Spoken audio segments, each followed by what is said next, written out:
Oh,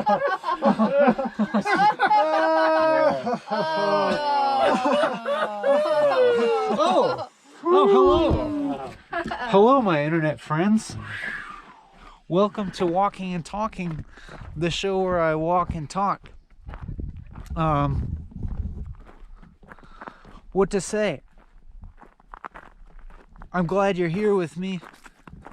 I'm glad to be here with you. Other than that, I feel pretty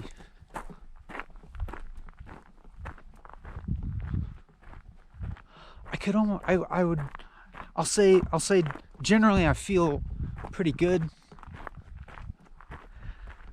And I'm still, trying to just hone in my attention into that and try and discern with a little bit more accuracy just what variety of good that I'm feeling. I think it's a little bit of like relief, you could say. Well, more than relief. It's like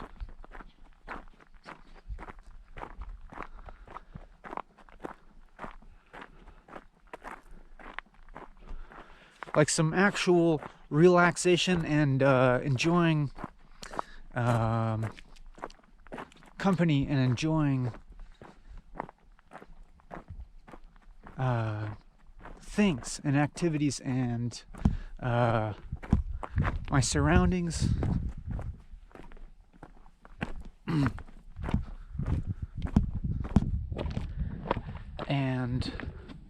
But I mean, significant is that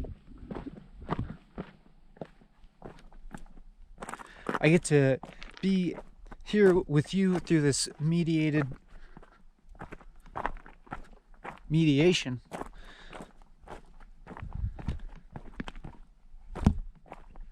Which enhances my ability to enjoy this experience.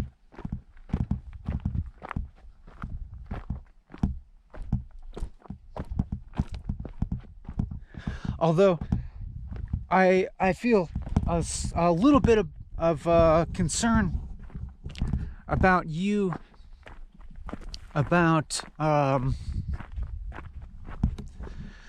potential of causing you to spend a lot of time viewing. You know what I'm saying?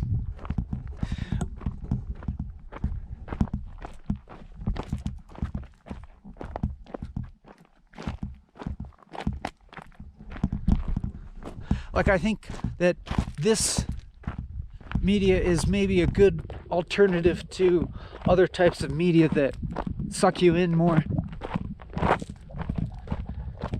I think, but, to the extent that this video is alluring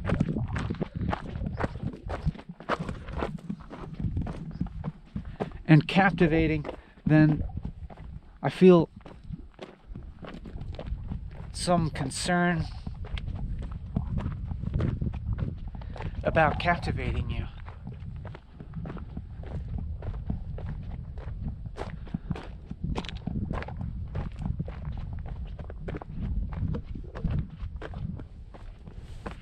And it's interesting, like, often I'll feel some self-consciousness about this, about walking and talking being boring, and now I'm like, it's probably good that it's boring.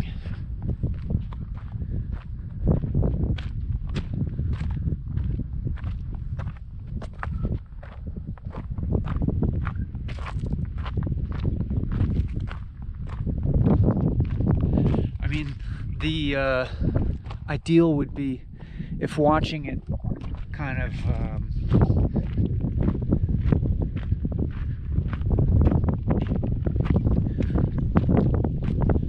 my hope would be that walking and talking would point more people away from YouTube than suck people into watching YouTube.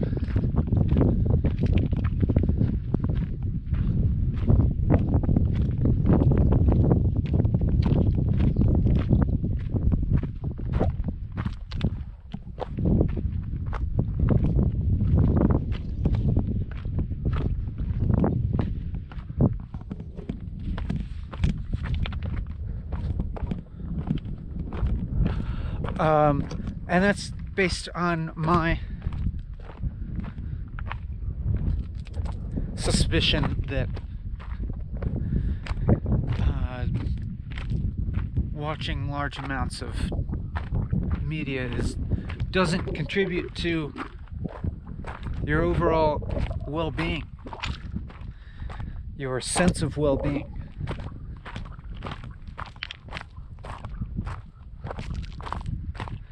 And I noticed this in myself.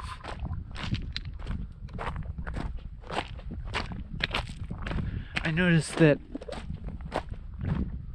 going outside and getting exercise, especially vigorous exercise, is really important to my sense of well-being. And I think it's quite safe to say that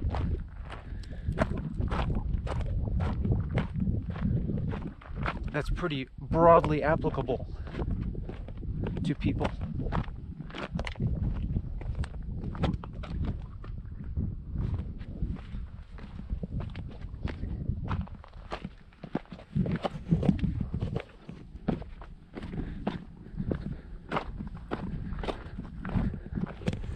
It's almost as if I'm making a video that I'm not sure if I really want you to watch.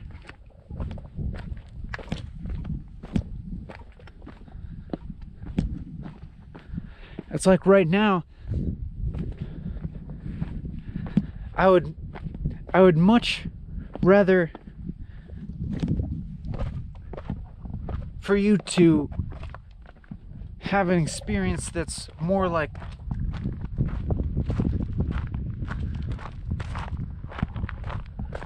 getting exercise than watching a video of me getting exercise.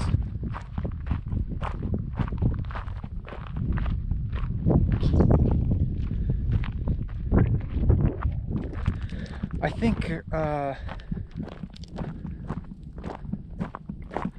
though, if there is value to walking and talking, it's maybe in just like to observe a person's thoughts and action over a long period, and to be able to see how they change and see what types of thoughts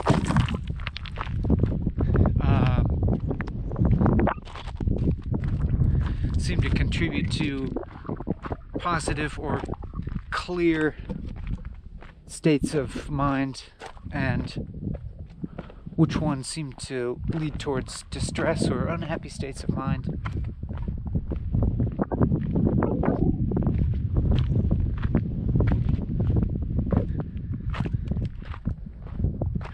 And so that's maybe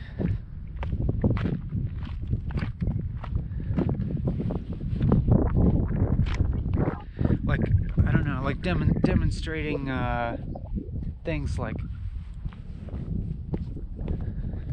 reframing and just kind of like philosophic inquiry apart from thinking about things like exercise, apart from thinking about the problem of sitting and viewing.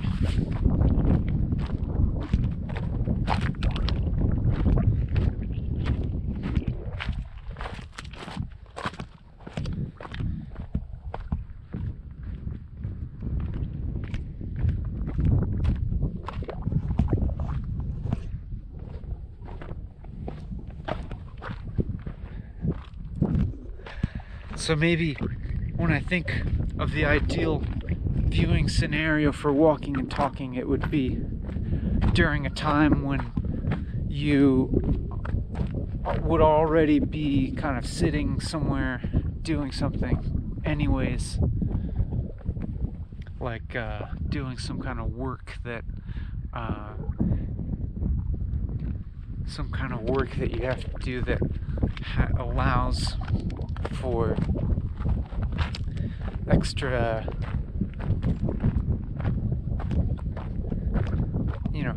that you have an extra like mental capacity with which you could sort of listen to this and maybe look at it, but you don't have to be watching the whole time. It's not even really important to me that you'd be listening closely the whole time. At least I don't feel that way right now.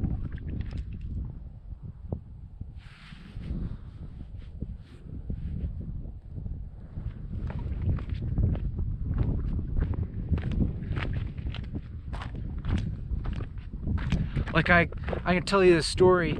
I might have told this story before in Walking and Talking. I went with my friends to see that movie Into the Wild. That's based on the book, I believe, by Jon Krakauer, about the guy who drops out of society and goes into the Alaskan wilderness and someone who is really bent on leaving behind the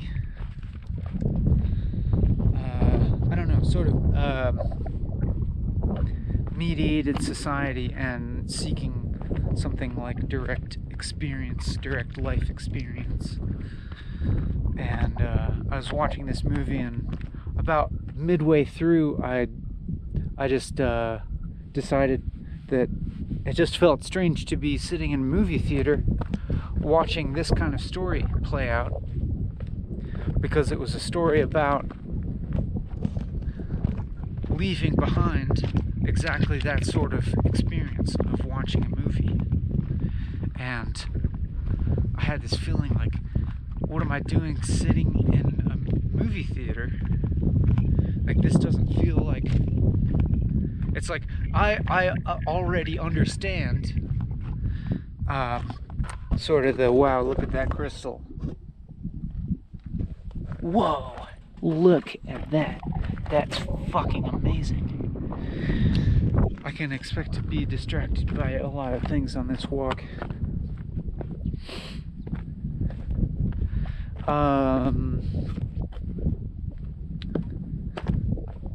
Yeah, like, to be I felt like I already understood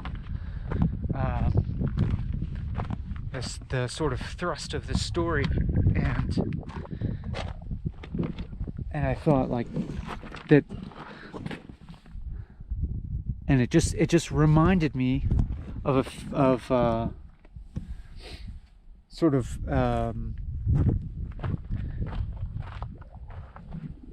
something that I had already been thinking, a general direction I had already been going in, where sitting in a movie theater didn't seem like a good use of my time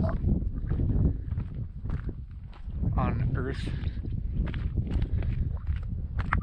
And so I just got up and told my friends, I'm gonna run home. And even though we had driven there, I just left the theater and started running. And I'm not sure if I went directly home. Maybe I'd stop to check out some dumpsters or something.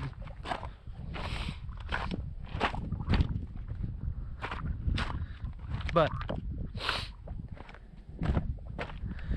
you know, this is like totally the opposite of what people in the media, and especially people with YouTube channels, are supposed to want we are, we have this analytics thing in the YouTube dashboard that's like tells us our viewer retention, like how long people are continuing to watch the video.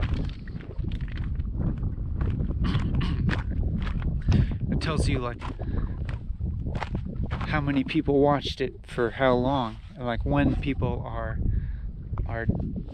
leaving your video, when people are stopping it. And so, YouTube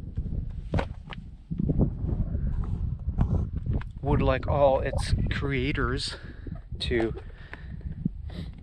implement media strategies that retain viewers for longer. And therefore, when you retain viewers longer, there are more advertising exposure opportunities. More opportunities to sell you stuff. To get your money.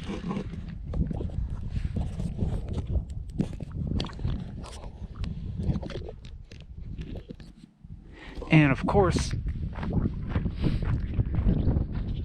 the creators, like myself, are naturally incentivized as well to retain your viewership so that we can get some minuscule amount of that advertising revenue.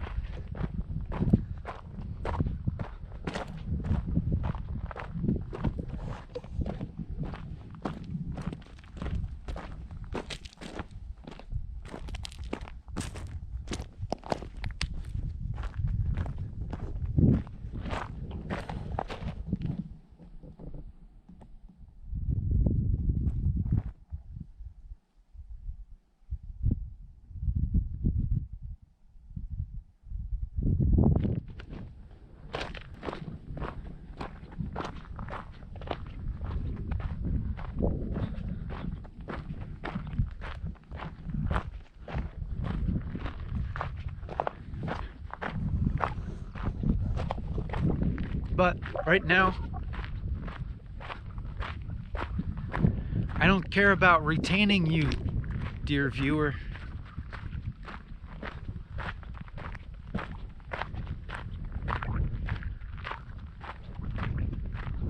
Because I respect you and I care about you, and I don't need those few cents that much. And I feel in a place at this present moment where my viewership statistics don't feel important to my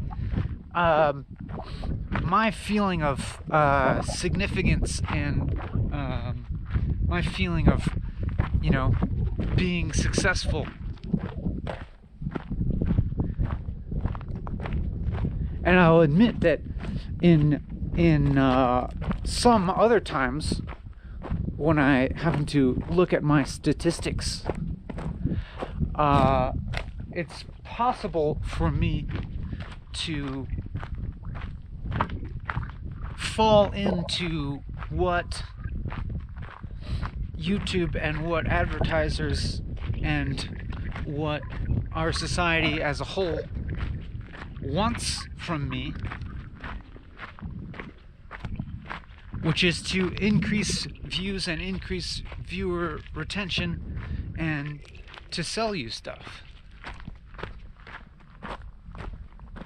And when I fall into that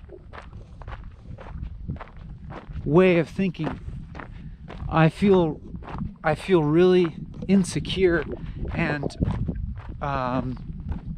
just totally dissatisfied with my performance, and I feel like I feel as if my whole trajectory is has gone awry, and is, failing in the eyes of society.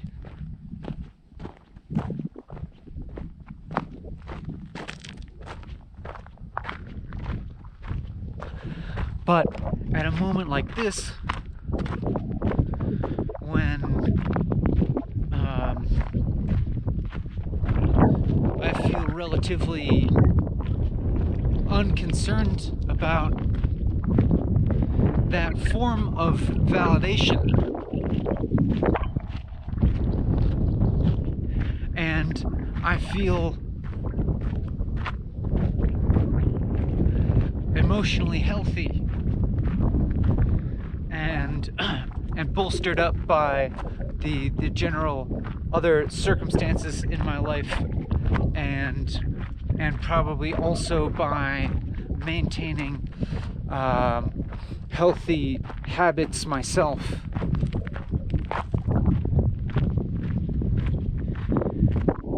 Such as not watching videos, such as getting exercise, such as having meaningful interactions with people.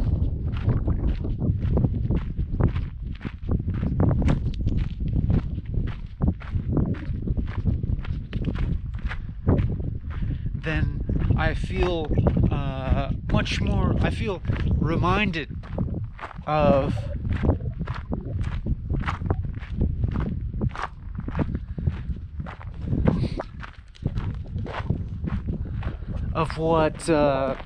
what my general direction, my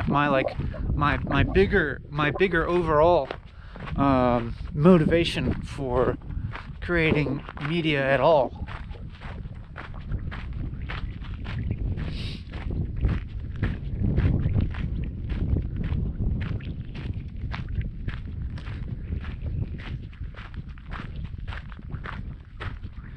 And I feel reassured that, yes, indeed, I very much do want to go against the general flow of how this media machine works.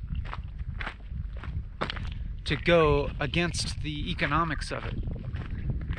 Because there are things more important to me than the economics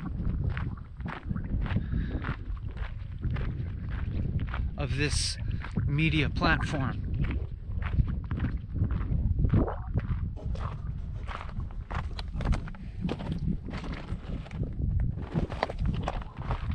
And I think that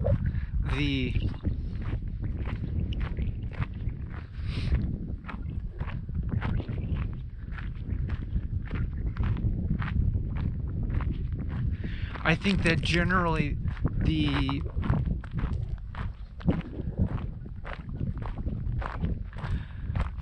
value of the transactions that take place through this, the monetary transactions that take place through this, are way less valuable than an actual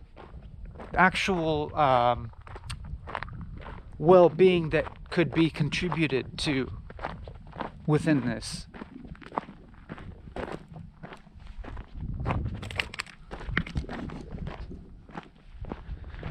That is, I think that the potential to exchange valuable information and inspiration and aesthetic experience through this media platform is far greater and more important than the revenue earning potential.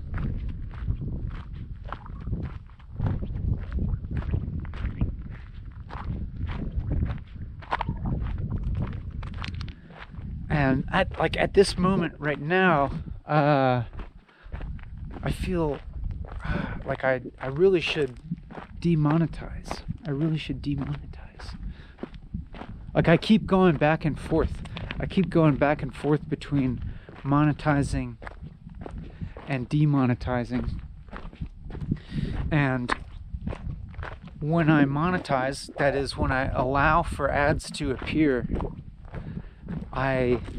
from my current perspective, I feel like I am maybe acting from a weaker part of myself, a slightly more like fearful part of myself, a less confident part of myself that is maybe caving to society, like my perceived societal pressures, like what I perceive as societal pressures to be able to call myself a success, when I, looking especially through media, but also just in interactions with a lot of people,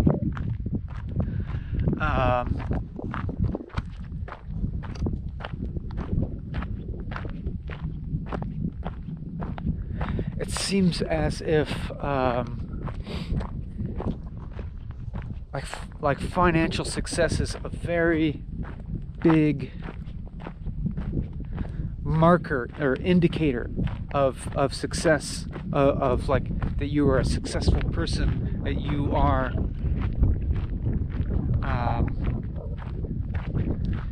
integrated well into society.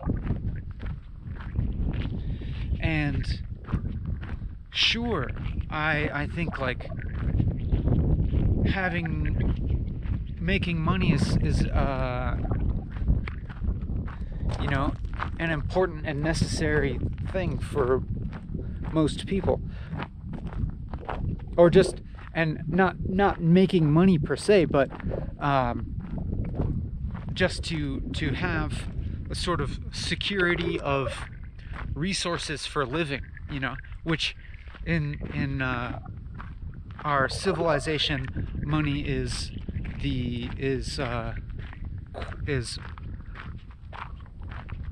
predominantly a means to securing the resources that you need for living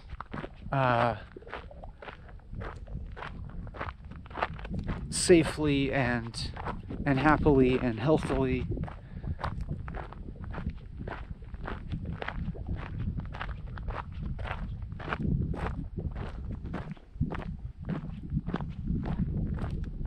But quite often,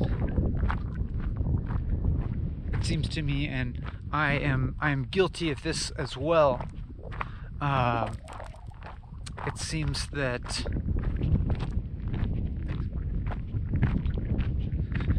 the making money aspect of that starts to get a little blown up out of proportion, and we tend to forget that money is a means to those resources. It's a means to fulfill our human needs, but it's not the only means, and it's far from it.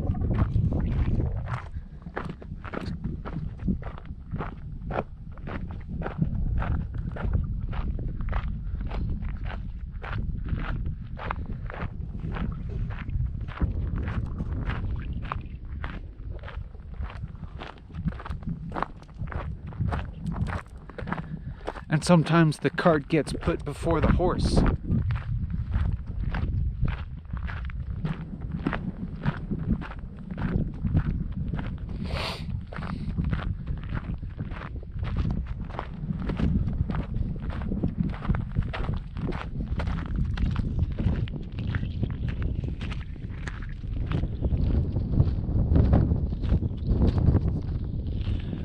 Where sometimes we might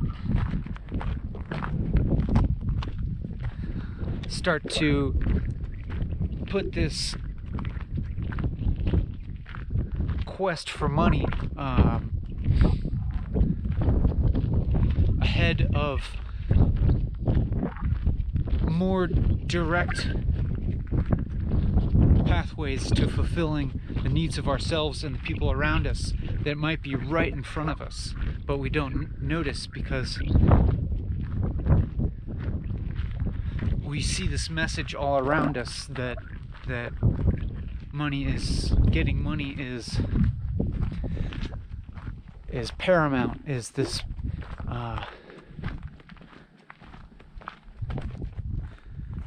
is like the most important indicator of thriving in the world.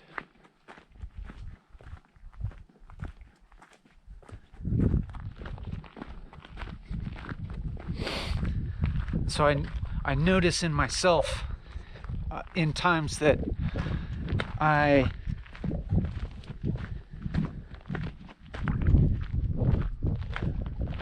if I make actions based out of a worry about money, for instance, if I start to think about the content of my YouTube channel or the distribution of my YouTube channel,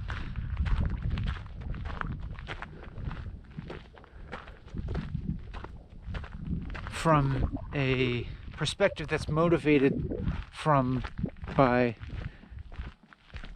making money, then I'm in a very unhappy place.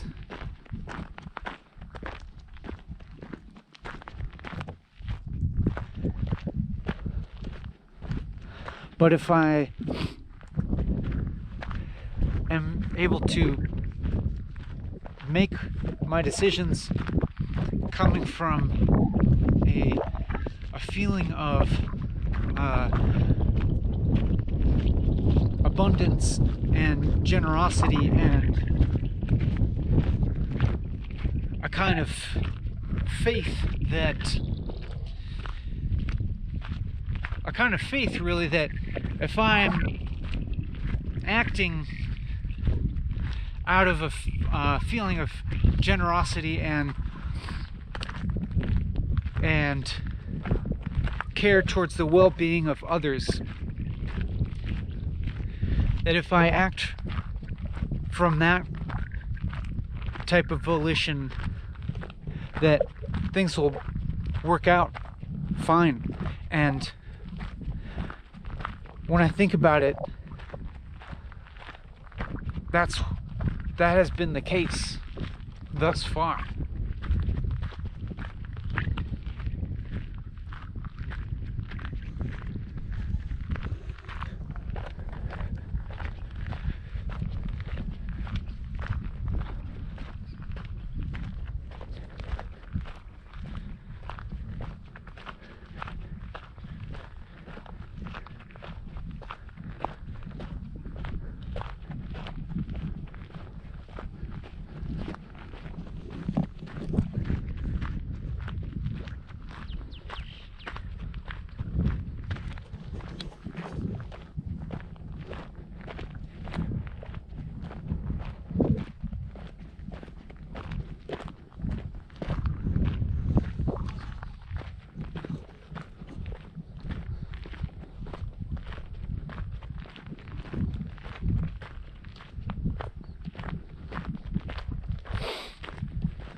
So, like, just how this video fits in, I'm not exactly sure.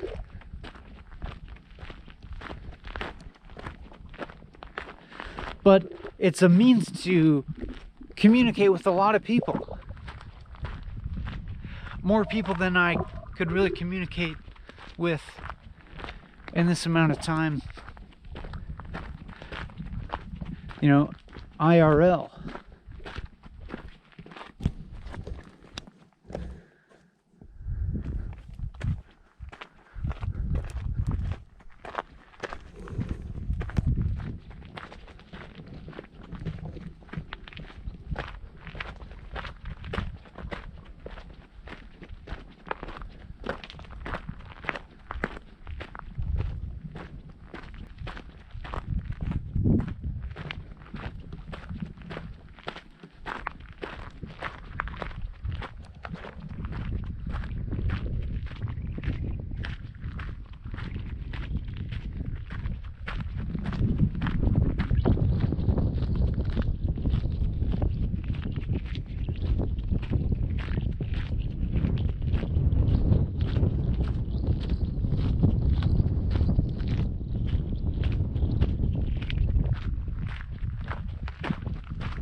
So here I am communicating with you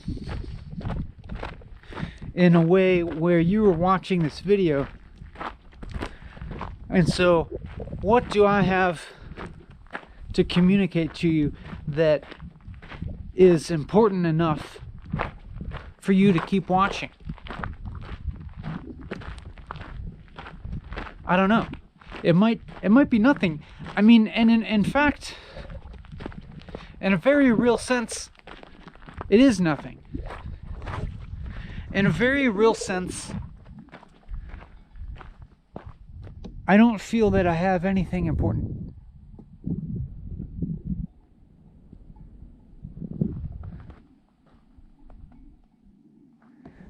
To tell you that is so important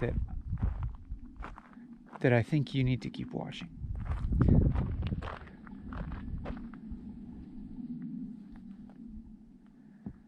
If you'll excuse me for just a moment, I'm going to relieve myself.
Or another way to say that is that I believe that the most important thing that I could possibly impart to you, the most important thing I could possibly communicate to you or teach to you, or, you know, is something that you already know.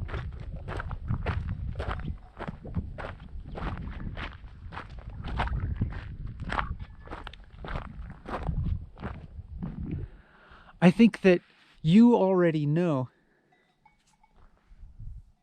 Actually, I'm sure of it.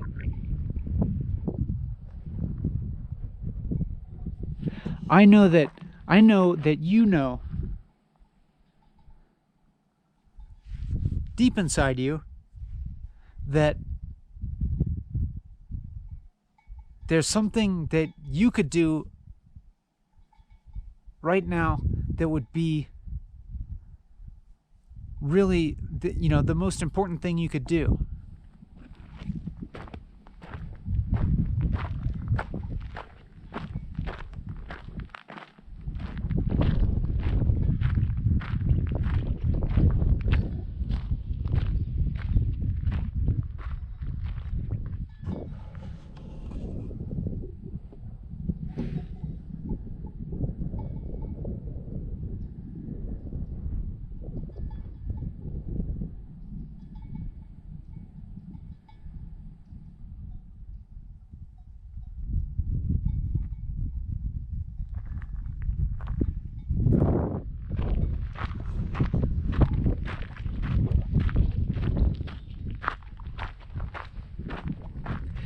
You know, somewhere inside you, what is the step you could take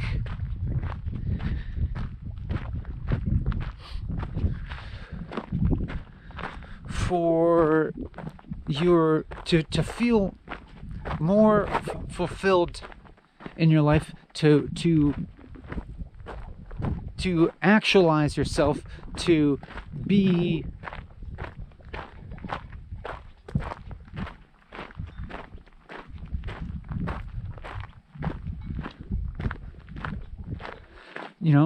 to be realizing your fullest potential.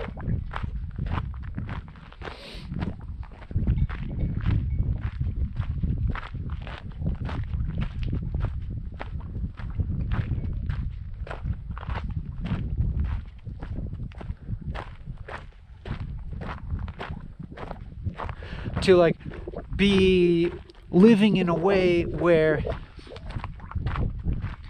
you're not like you're not holding any kind of tension or baggage, or you're not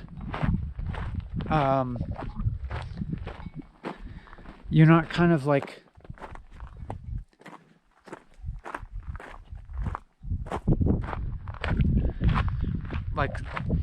just you're not like staying sequestered into some kind of comfort zone.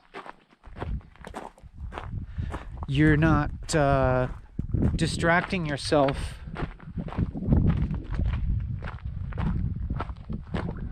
from your greater calling.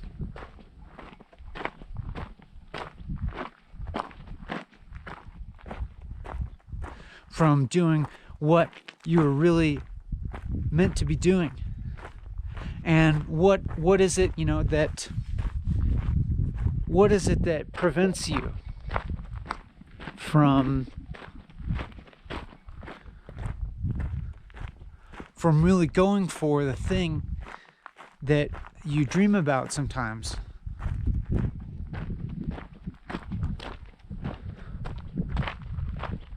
Or doing that difficult thing that you think you should probably do. It might be difficult or scary, and so you might be procrastinating.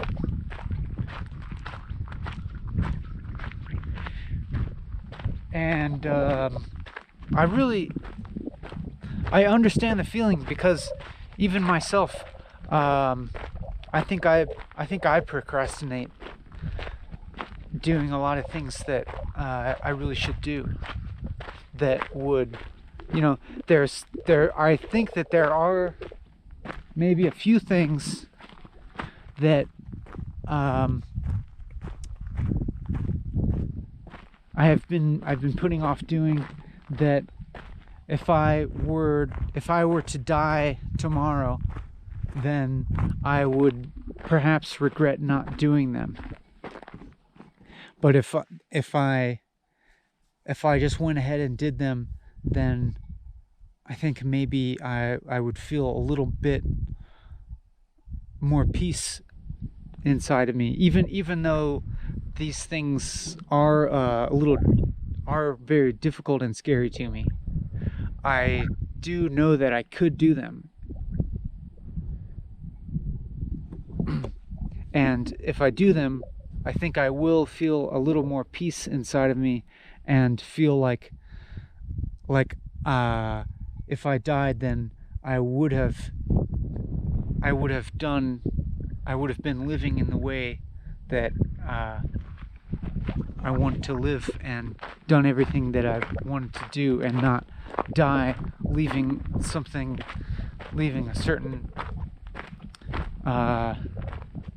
string untied, or leaving a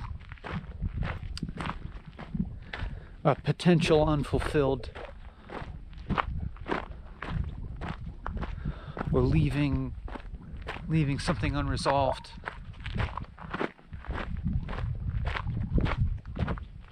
So I even fall into this type of procrastination, and distracting myself, and it doesn't make me happy.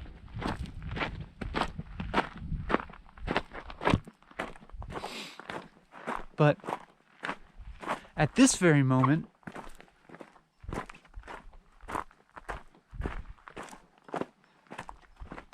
I do feel like I'm doing exactly what I want to be doing with my life. And if I died tomorrow, I would be very glad that I did this today. And I feel like I'm saying the things that I would want to have said.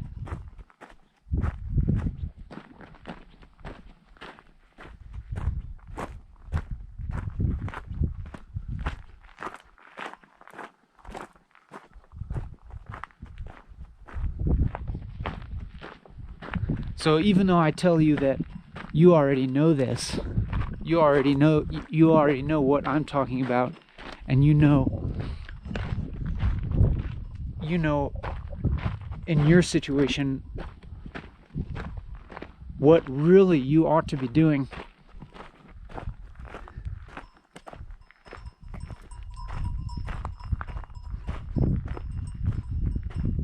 Sometimes it really is good to have a reminder or encouragement.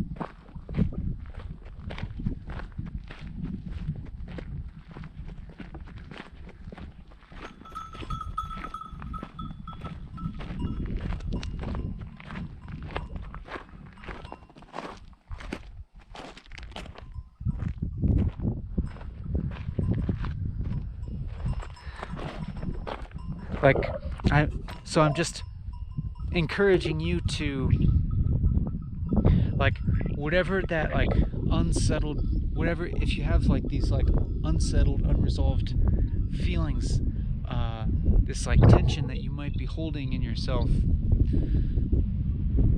that about something, some sort of unresolved thing, like, it could be some kind of trauma that you have from the past. There could be an unresolved conflict that you have with somebody who's still around, or maybe somebody who's not still around. Or there could be a dream that you have for your life that you are afraid to follow.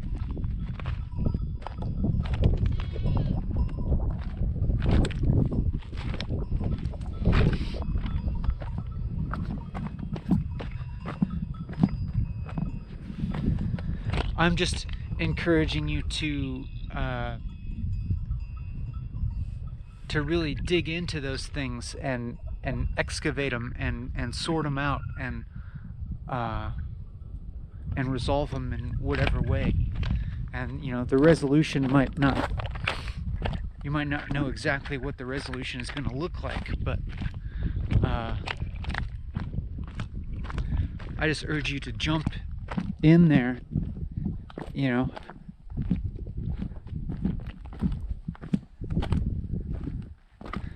because you won't regret it.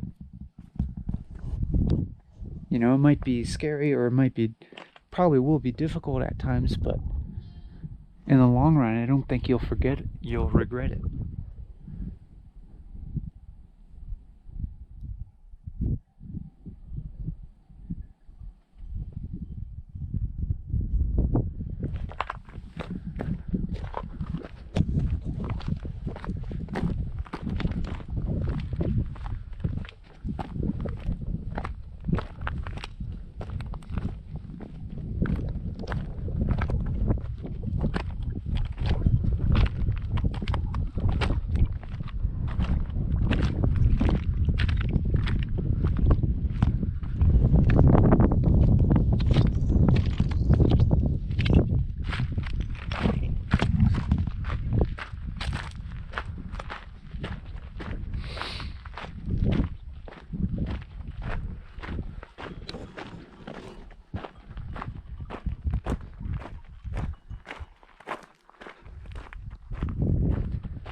But at the same time, I don't want to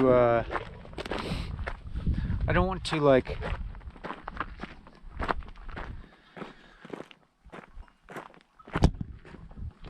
reinforce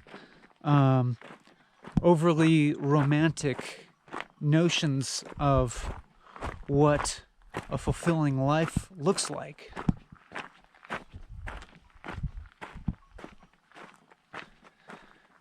For instance, my current surroundings here, might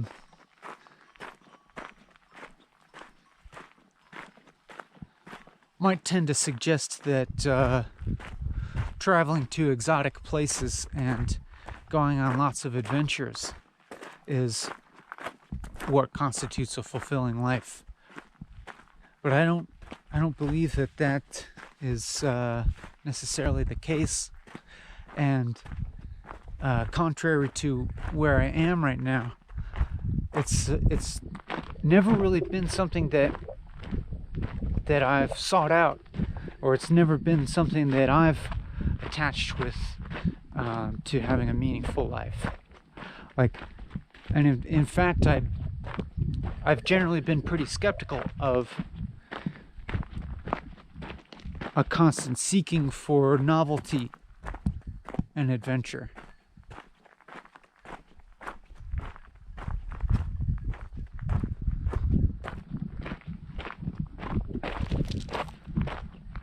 Because that can also be a symptom of a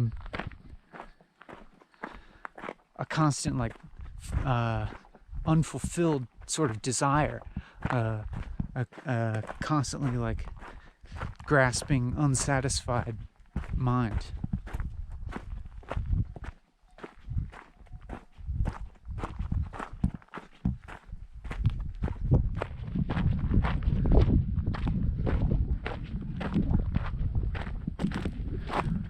I've kind of approached these, whatever travels and adventures I've been onto, I've mostly kind of approached them without any expectations at all, and sometimes even skepticism and dread, but there are things that I kind of just go along with more so than seeking them out on my own initiative.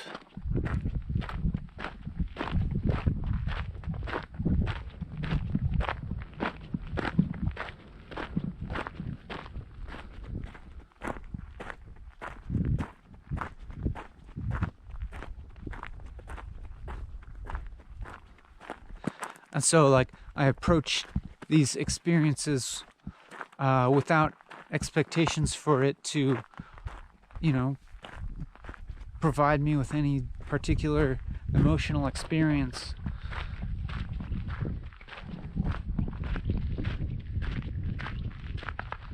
And I try to appreciate them as much as I possibly can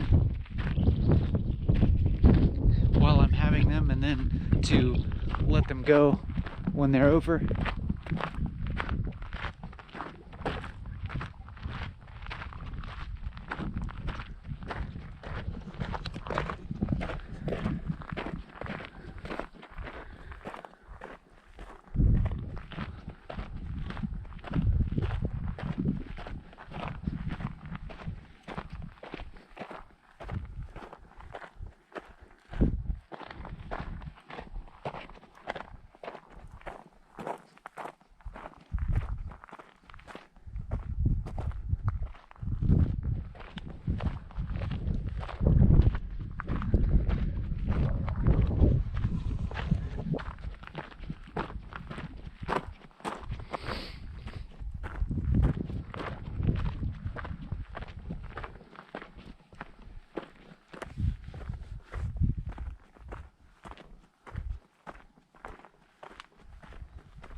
And I find even in a place like this, it's really the possibility for connection with people that is a lot more meaningful to me than any sort of like sensual experience.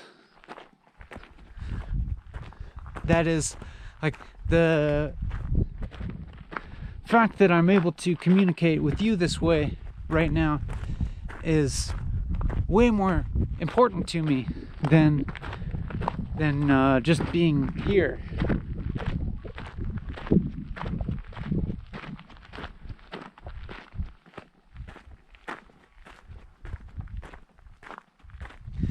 Like, if I had to choose between just being here and not being able to share this experience with anyone, or to be stuck in a plain room but to be able to share that experience, I would go with the plain room.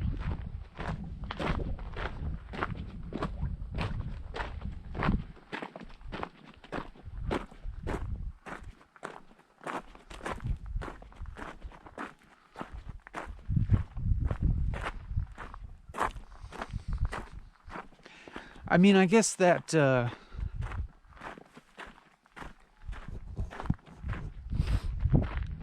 seems to go against a real aesthetic experience.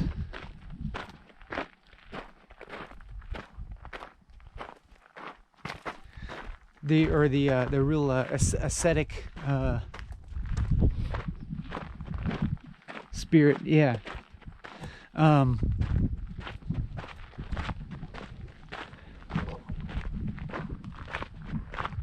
As in, when I hear myself say that, I also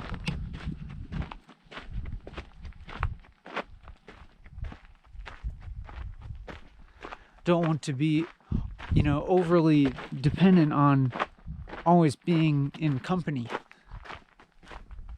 but to be satisfied alone as well. But this is like, this is the strange sort of hybrid experience right here, where in one sense I'm alone here and I'm just talking to a camera, but in the other sense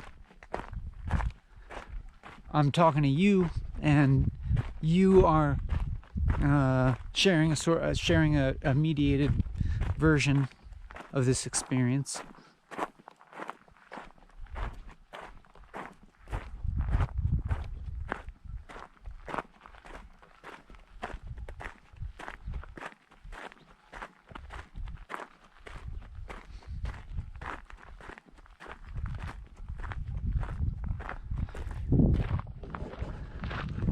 There's these really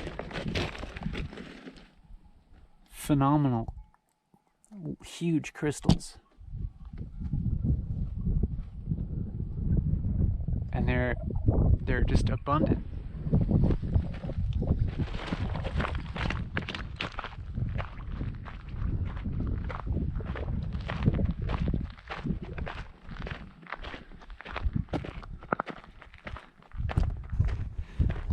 I will admit that this sensual experience that I am having is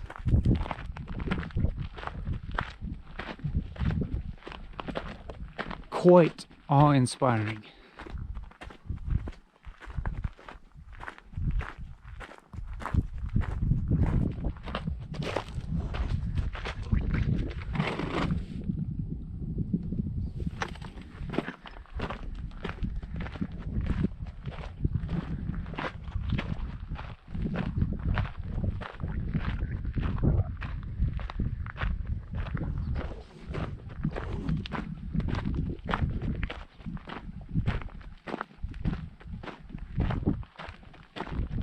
And it does seem to inspire in me at this moment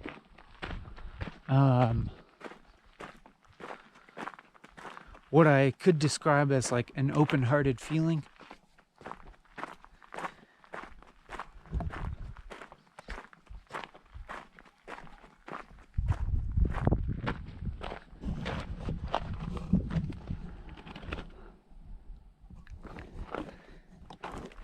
And I say open-hearted because I feel like I actually feel some kind of sensation like right here around my heart.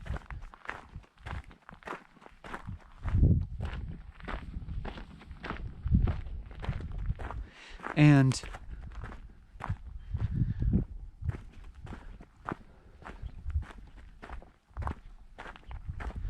I feel like a stronger than usual desire for everybody to feel at peace.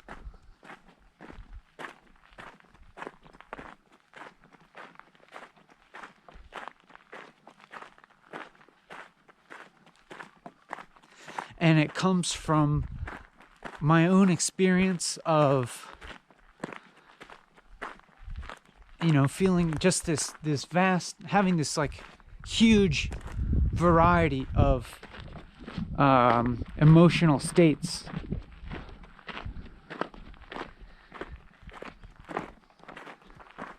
Like having experienced hatred myself, and anger, and isolation, and depression, and sadness, and despair, and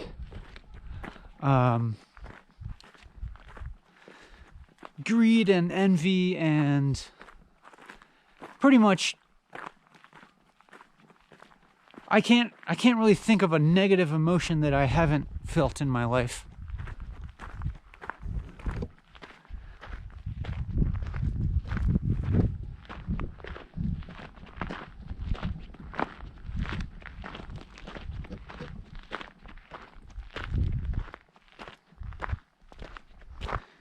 But right now, I don't feel any of those emotions, really. But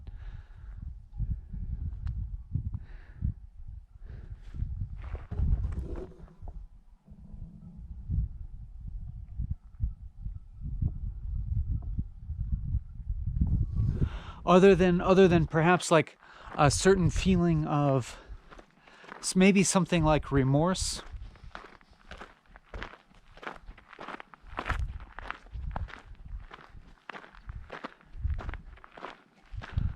there's like a slight sadness about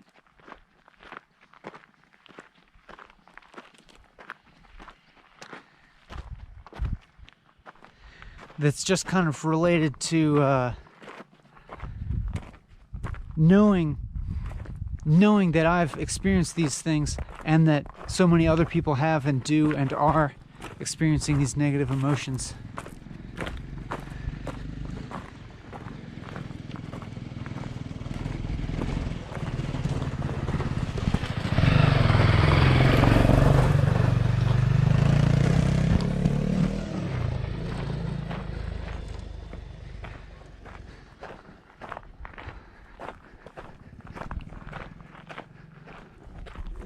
That's my brother.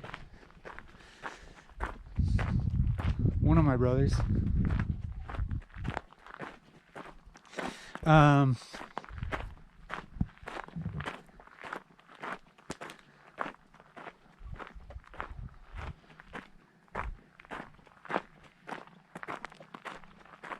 Yeah, like knowing that other people have had these emotions and that I have, and also the awareness that at times I have contributed to other people feeling negative emotions, or like had a conflict where these negative emotions kind of like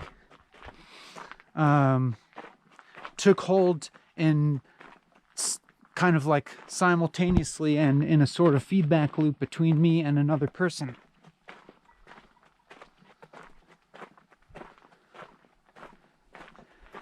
and all this pain results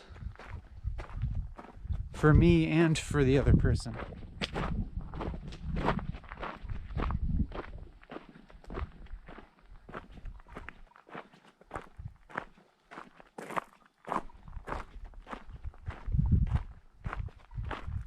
And so now I just feel a desire for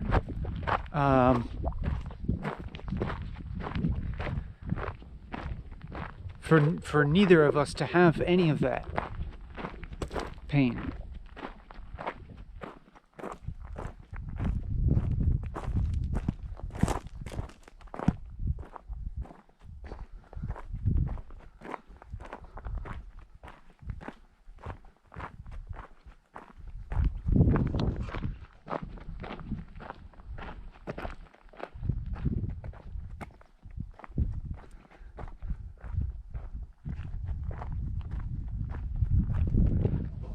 And a desire for nobody to have that kind of pain.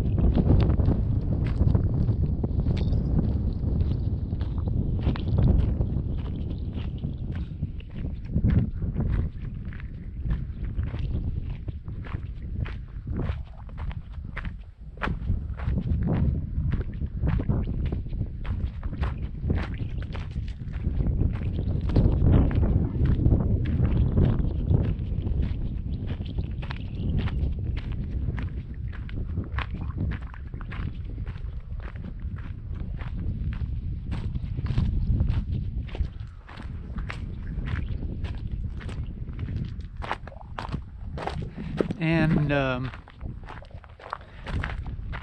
but one of the funny things is that for me, doing this is seems to be like the best way for me to access that openness.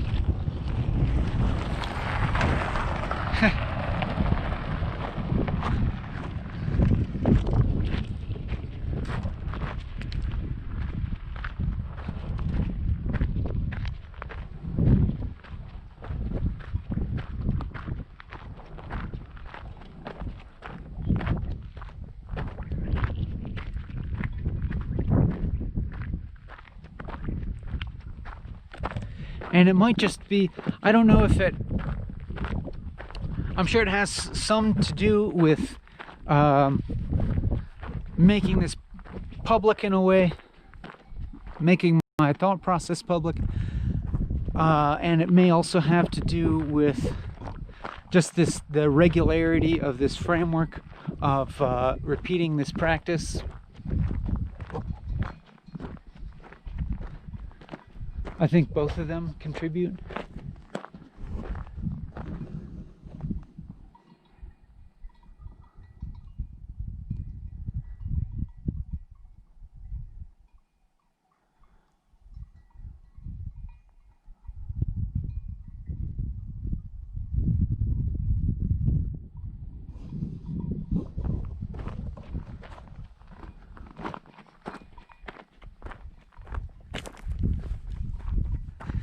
But if a day goes by and I'm not engaged in doing something that's really important to me,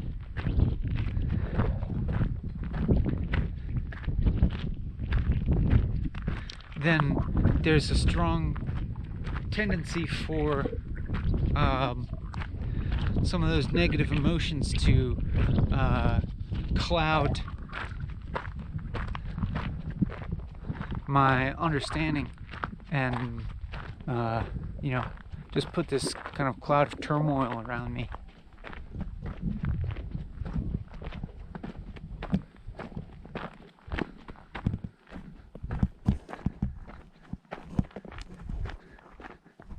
Hey there.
it's kind of interesting to me that in this instance, the thing that is important to me, that I'm engaging in, is really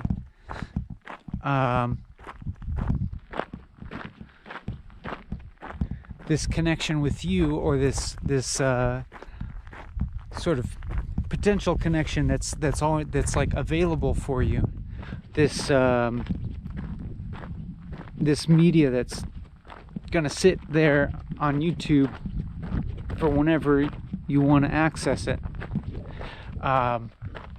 But it's also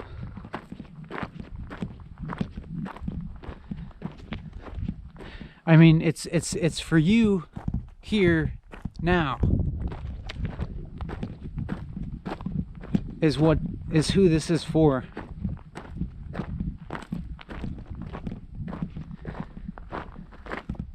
And it feels interesting to me that the activity that is important to me, the most important to me, and that that like fills me with a feeling of purpose and meaning and belonging in the world,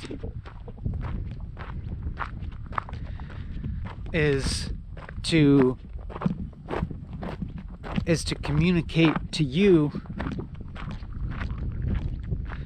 my desire for you to feel meaning and purpose and belonging in the world, and to be encouraging you to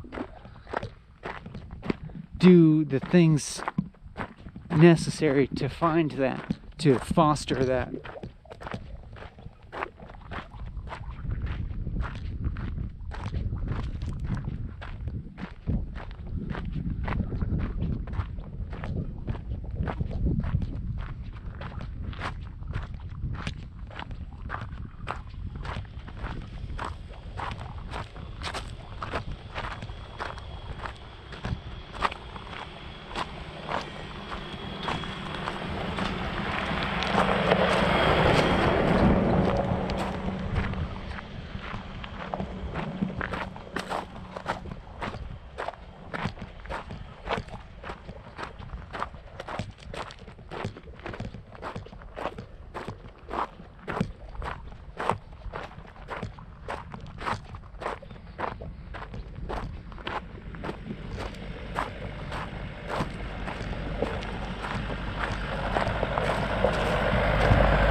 That's my other brother in that car.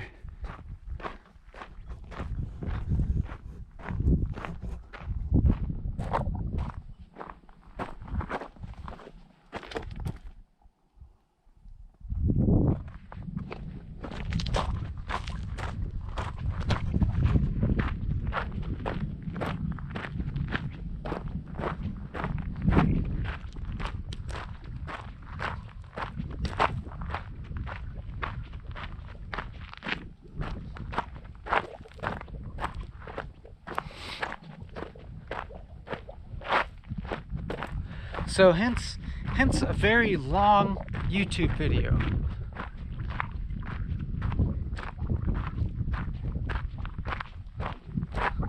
Just to like make it extra clear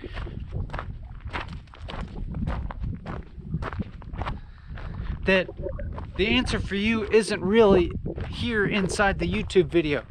It's not inside the screen. Your answer is never going to be inside the screen.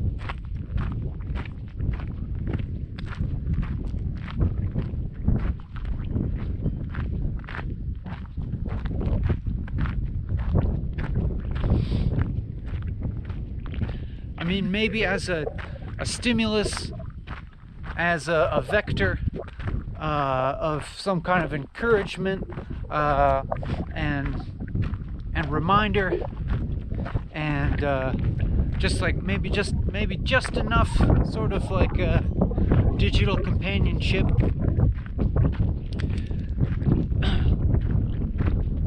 to keep you oriented on the right path that really only you know what it is.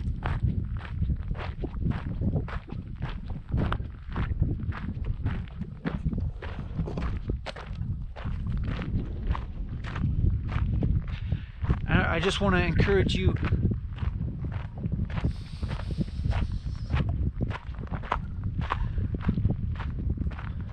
to follow the path that you know is right, regardless of the like exterior societal pressures.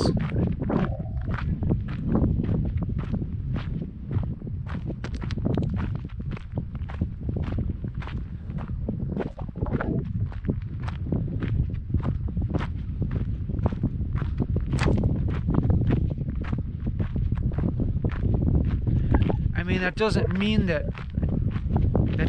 that you totally like disregard interacting with society at all necessarily. It's just that I think, in fact,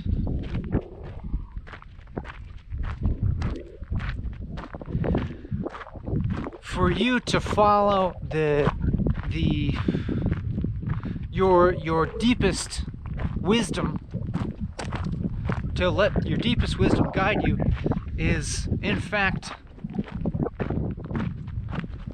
gonna be better for you and for society in the long run.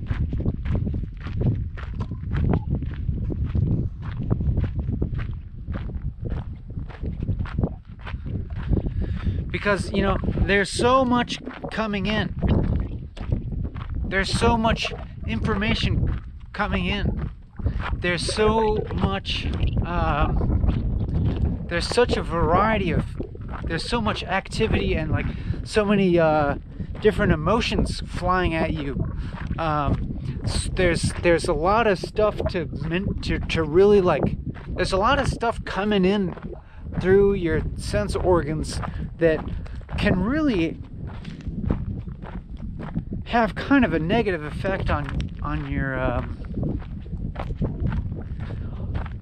your emotional state and your moral compass, kind of like scramble things a bit.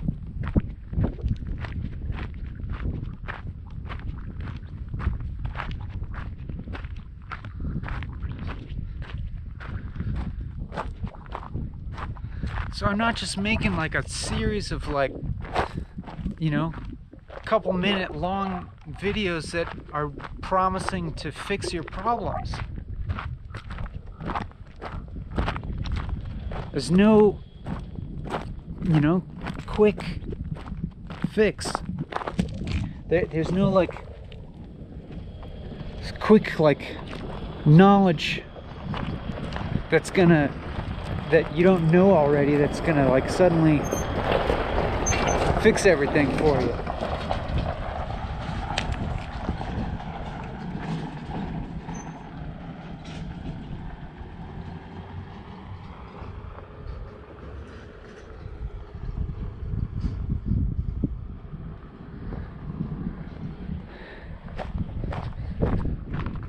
Should I take a brief little shortcut? It's kind of steep. Stick on the road.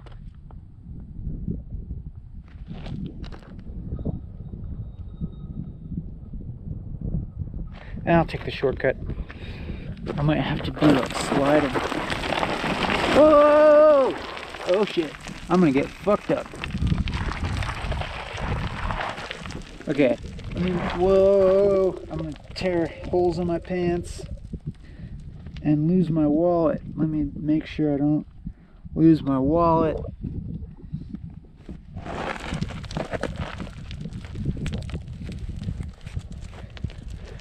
Alright. Oh, fuck.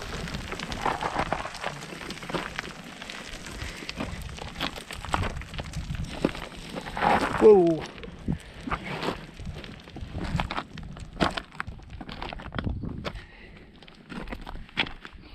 Crystal.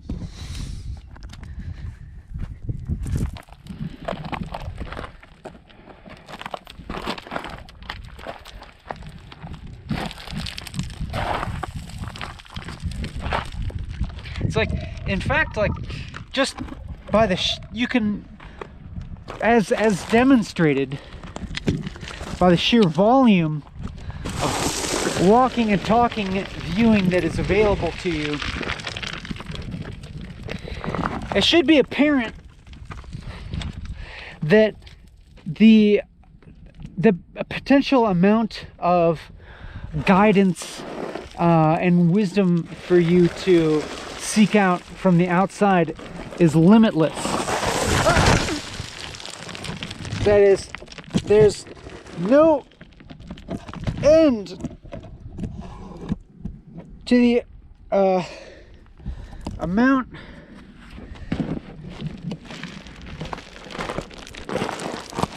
of external wisdom, you know, of like looking outside yourself for guidance.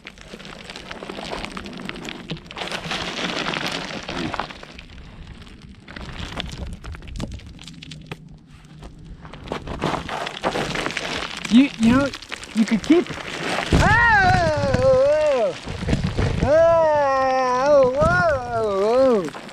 You can keep reading self-help books for the rest of your life, and you can keep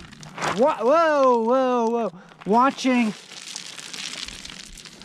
You can keep watching self-help YouTube videos. You can keep reading philosophy. You can keep watching philosophical YouTube videos. You can keep, you know, learning about new life hacks and shit for the rest of your life, and there's no end to it. You know, I could keep spouting off inspirational advice like this endlessly.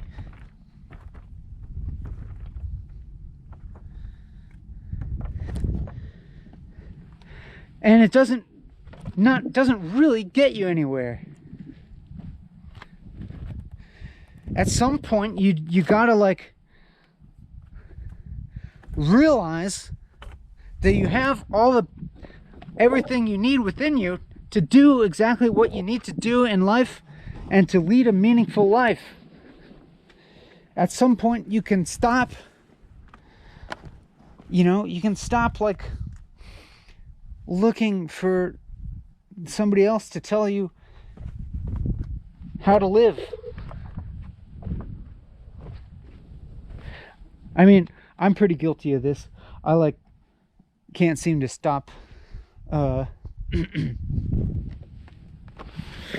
can't seem to stop like reading spiritual stuff and philosophical texts. I'm a little addicted to it, I must admit. But at least I'm not doing it now, you know. At least I'm not like. At least I'm not like binge watching Marcus Aurelius audiobook at the moment.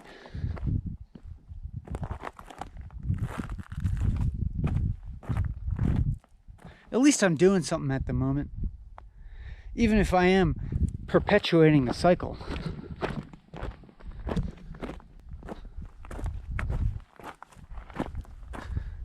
Was this really a shortcut, or would I have done just as well walking on the road?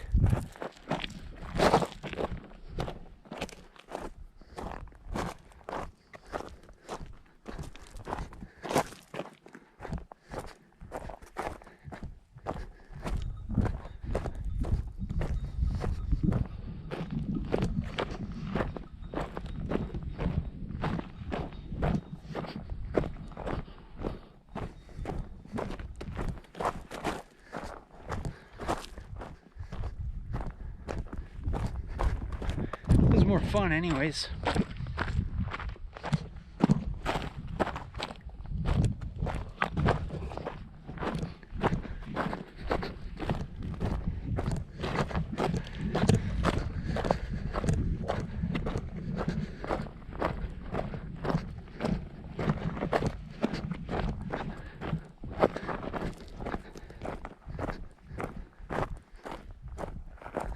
Assuming I don't roll my ankle on these rocks.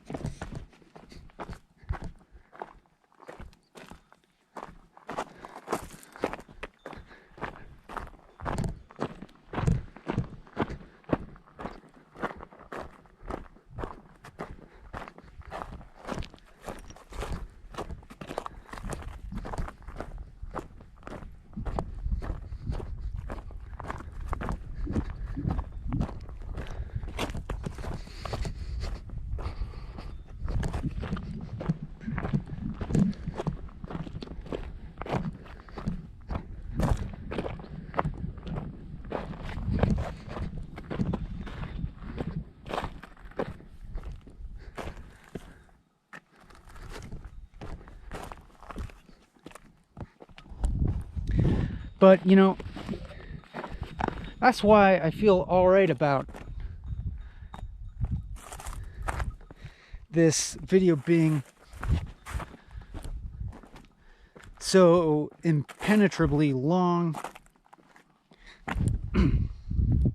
and devoid of attention holding mechanisms.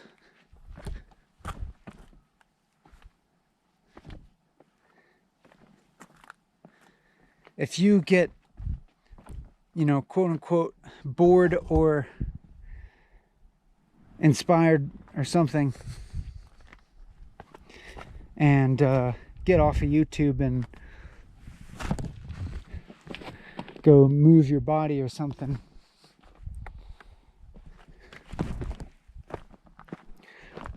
then I'll be quite happy.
And that feeling is, in some sense, kind of liberating for me to be kind of like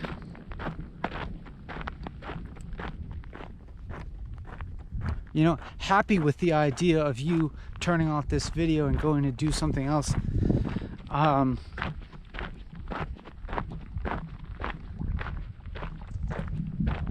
Because in some ways it increases my feeling of autonomy here. That is, I feel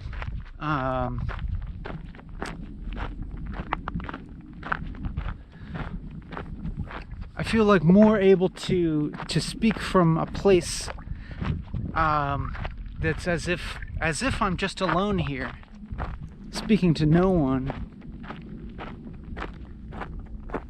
just speaking for my own, for the sake of my own experience,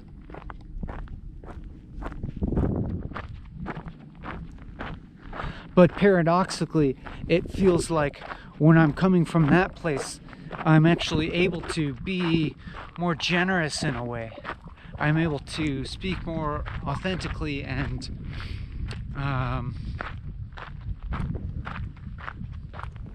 yeah, without a kind of like without the sort of self-centered motivation of like wanting to entertain you. I mean, it's not necessarily self-centered, but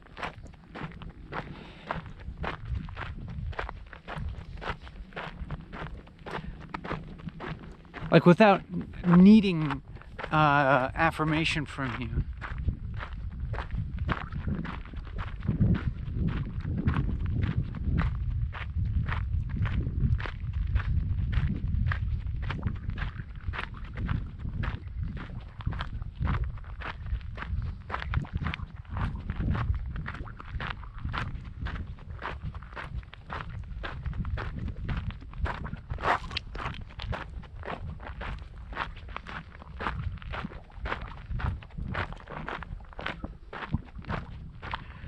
Yeah, and then paradoxically, like coming from that feeling of a sort of autonomy, like things can get actually really interesting.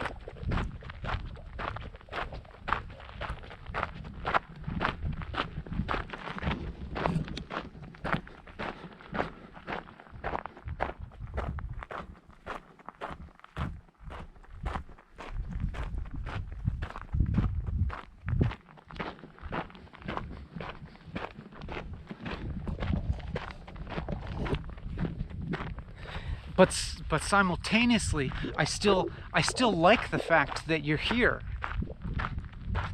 watching and listening.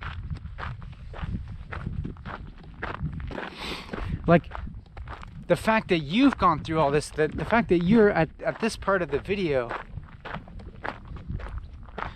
interested enough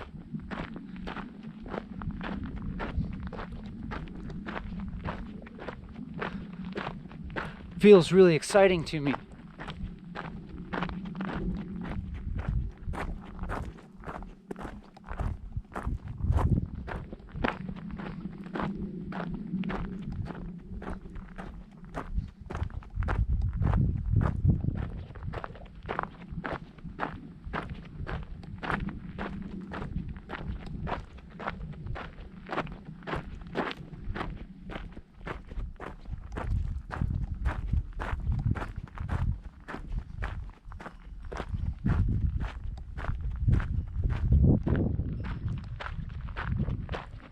It's like you know, I don't know if it's quite possible that you skipped ahead to this part, but maybe you watched all the way through.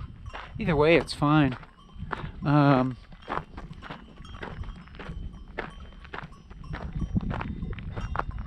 But the fact that you are willing and interested enough to watch this part of the video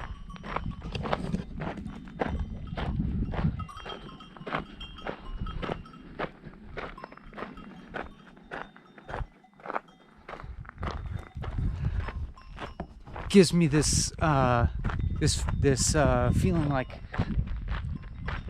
something actually like that you're a type of person that that understands me well enough, that you must be to some extent sort of a kindred spirit, and that like heartens me and has me thinking a lot about what further potential of communication is there between people like you and me.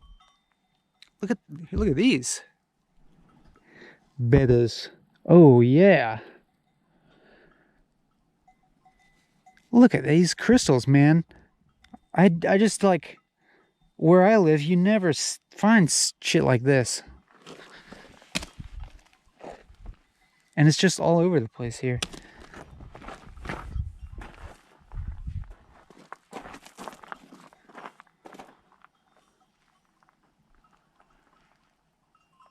Wow. That is amazing.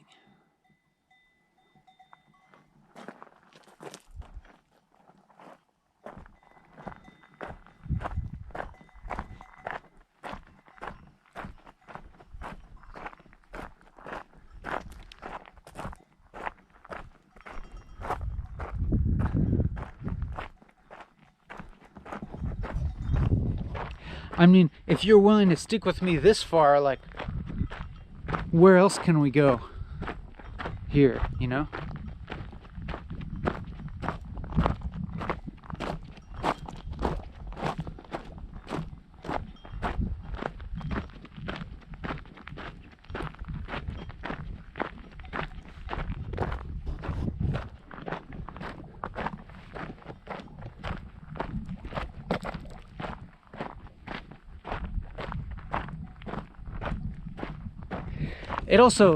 It's also, you know, gratifying for me in a certain egocentric way, in that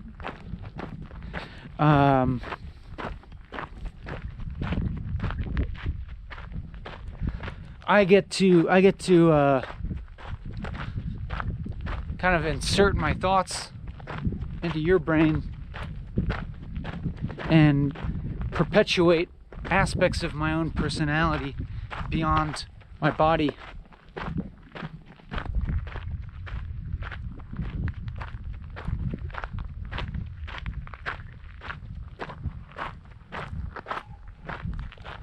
So that feels like a form of thriving or something.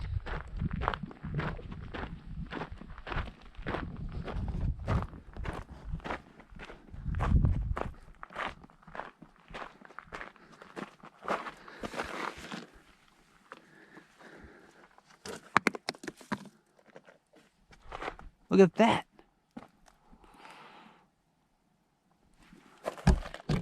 Look at that.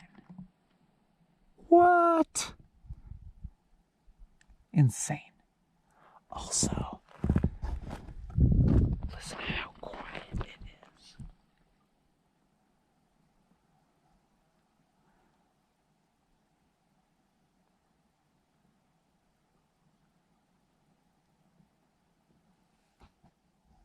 It's so quiet.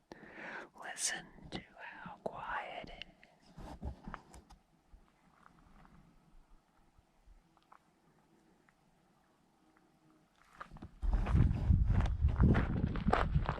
Hella peaceful.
Well, you know,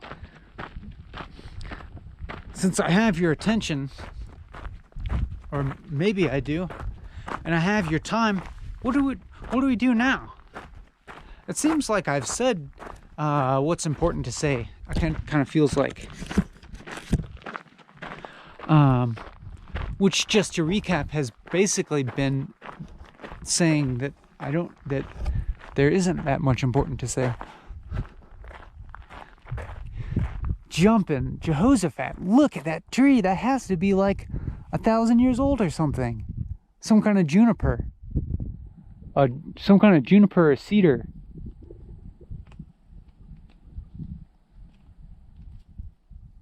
Totally mind-blowing.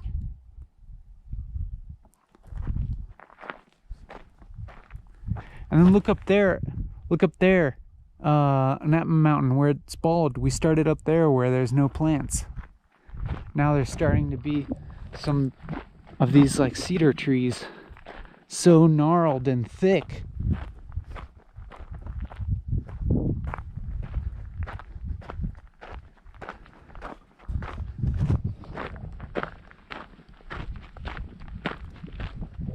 You should see the selfie stick that have mounted you on.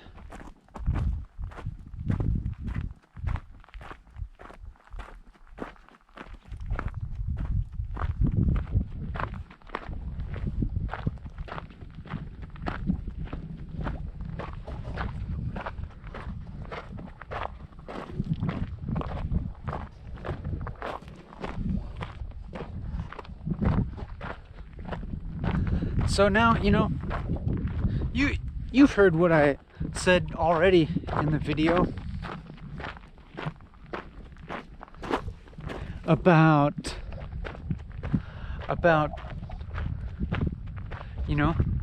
really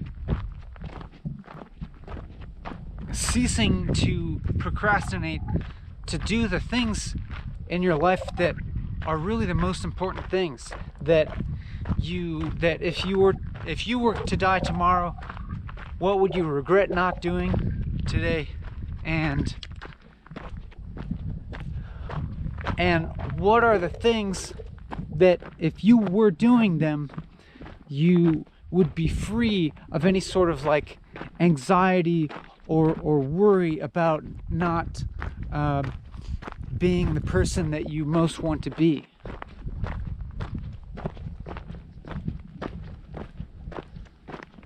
So you've heard that, and you're still here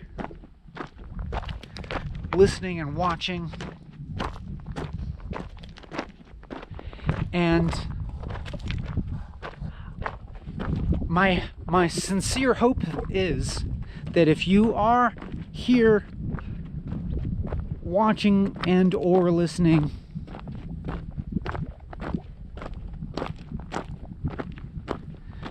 then it is because you are in some way, in some form or another, currently doing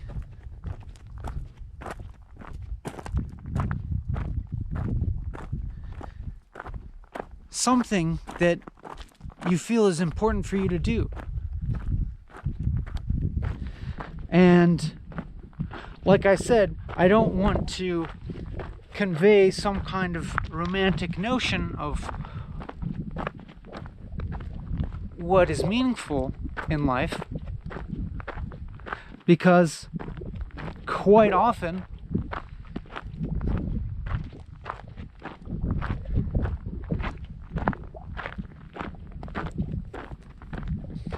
in order to do meaningful things, like there's quite often a lot of very mundane, maybe even tedious little things to do that are just in themselves don't seem remarkable at all. We go to work and perhaps do something that's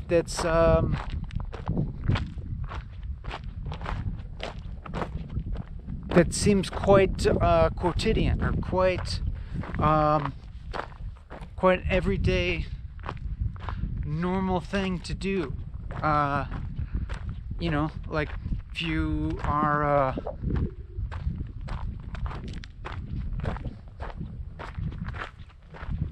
and that could be, but that has to be in service of what's important in your life.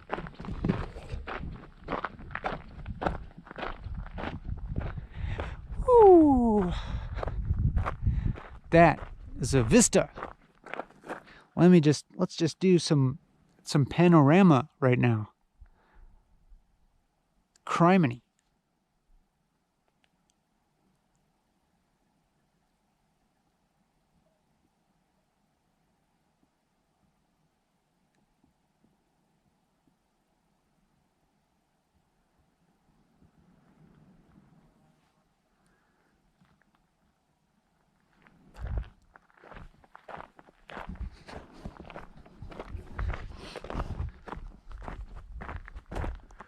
You know, you might have this a perspective about things you have to do. I have to go to work. I have to make money. I have to go to this job that I don't really care about.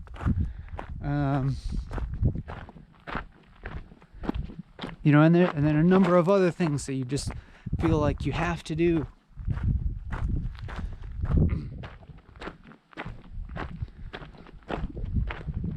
But I want to suggest to you a different way of framing that, which is you don't have to do anything,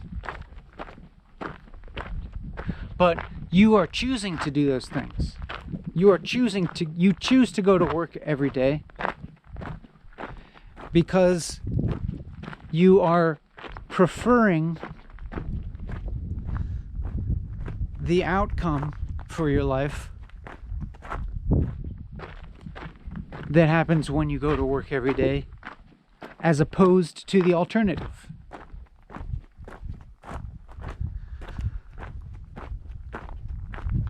You go to work every day perhaps to make money, you know? And of course, money is not the end of all means. Money is the means, hopefully, for what's important to you.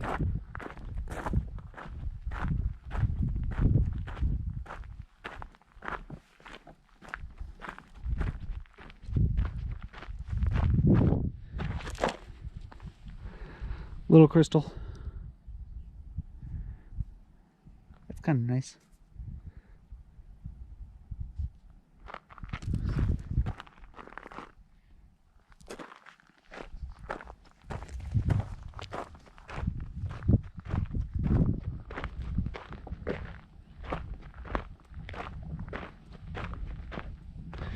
And having some money can certainly facilitate doing a great many things.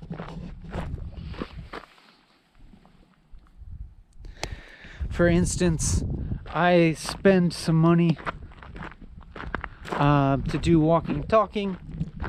Sometimes,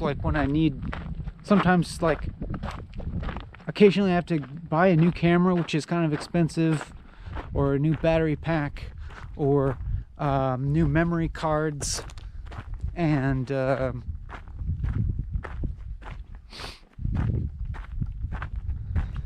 you know, I did spend some money to get where I am today, but that wasn't so necessary for walking and talking. But I do think it was worth it. Well worth it.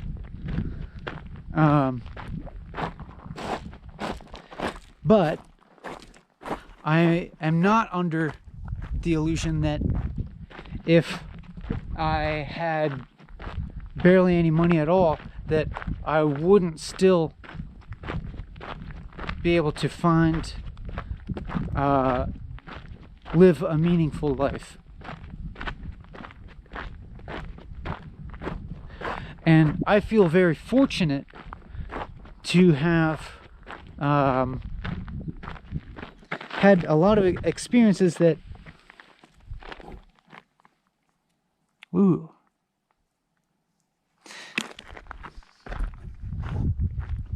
have not required money, with good friends who have barely any money, who have barely any interest in making money,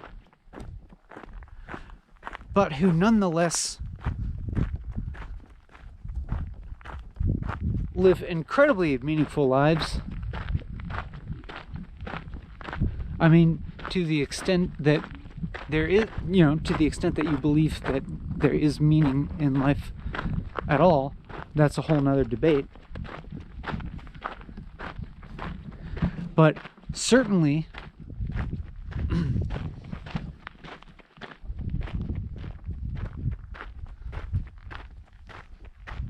a lot of money is not totally necessary for fulfilling life. Look at this.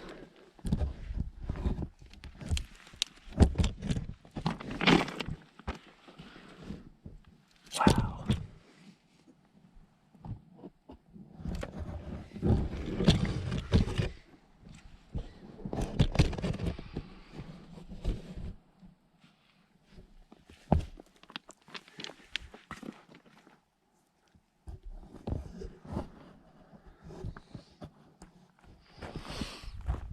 But sometimes,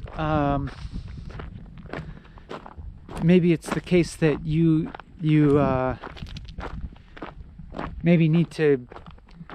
It really helps to be exposed to that sort of life. And what I'm talking about, I guess it's fine to be specific, is that like, at times in my life I've gone and lived on like intentional communities before. I've lived in the forest before, just scavenging a lot of food, and like just riding my bike very long distances, across multiple states, dumpster diving food, foraging food, living in the woods. And like learning kind of self-sufficiency skills,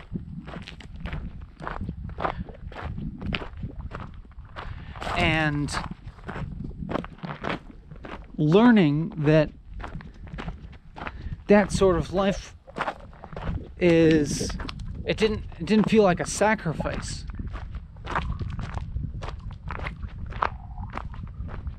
In fact, that life was very full of beauty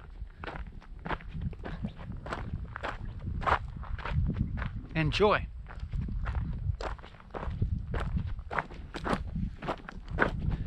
And while the specific details of that are not going to fit with everybody, that specific lifestyle is not for everybody.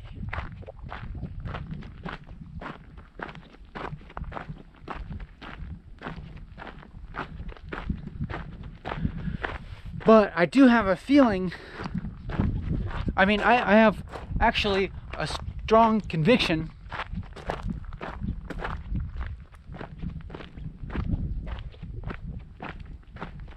that the good life really is about an internal orientation that everyone has access to, and it is not dependent on external circumstances.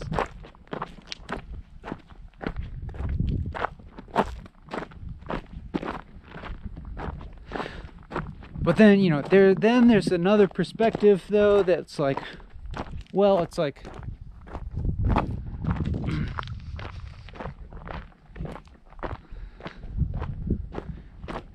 like there's, maybe that's like a cultural influence that, like, my particular upbringing and socioeconomic factors and education and my peer group and so forth has shaped my worldview and shaped my inner orientation. And that's not false. That's not false.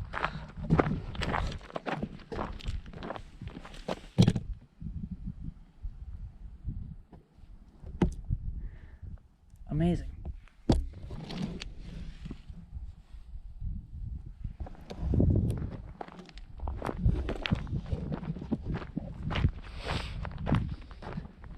And that, I don't know,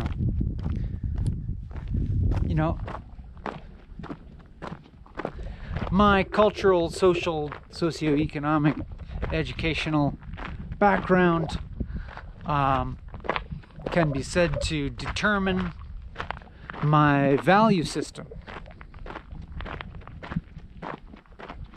And that other people in a different cultural, socioeconomic, educational upbringing have a very different value system. That's definitely true.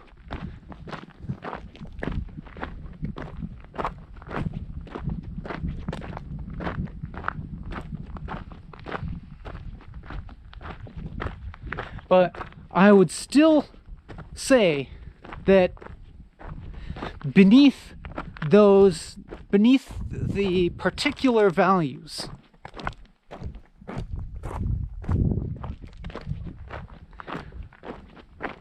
within everybody, there does exist like an inward orientation. The you know, a center, a core, of which these slightly more superficial values are kind of outward manifestations of.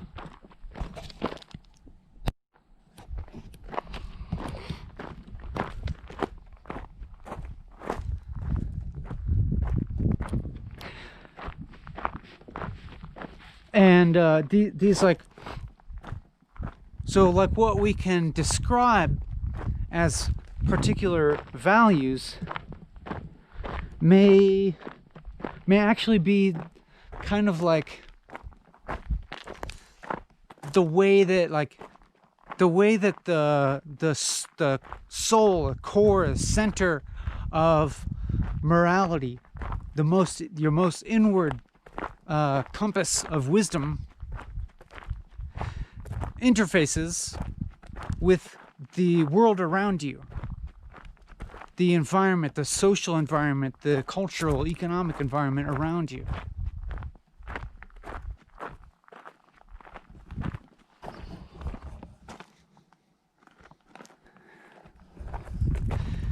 Different cultures interface with the world in different ways. So if you are a person within a culture, within a specific society, and so the way that you interface with that society will depend on the society.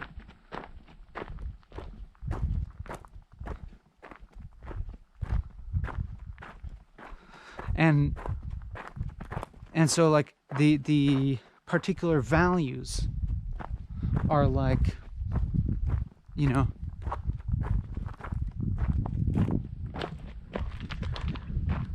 they both guide the individual and they guide the society.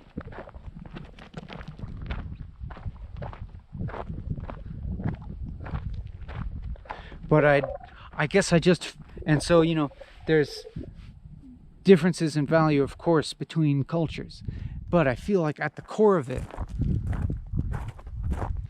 there is something that all humans have in common.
So perhaps what I'm saying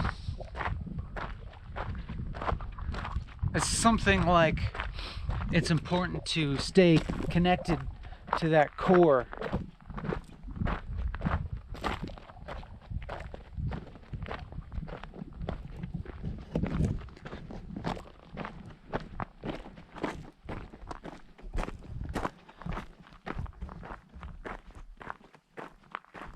That you access through an inward orientation.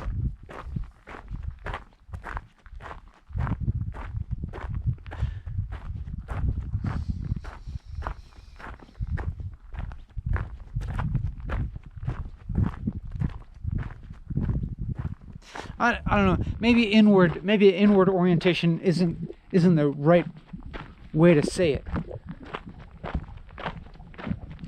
It's more like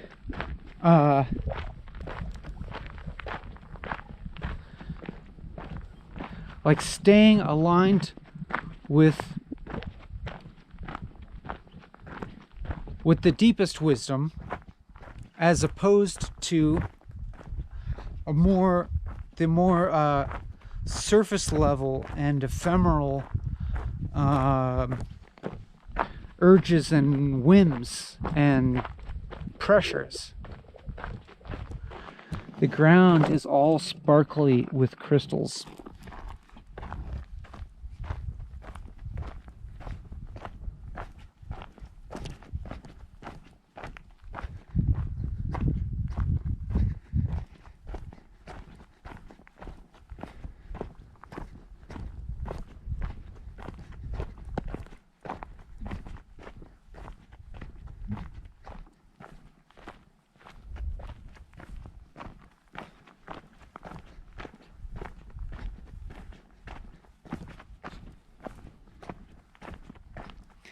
This is quite magical, and I'm like really tempted to just stop and look at these rocks and just pick up a bunch of rocks and look at them closely, but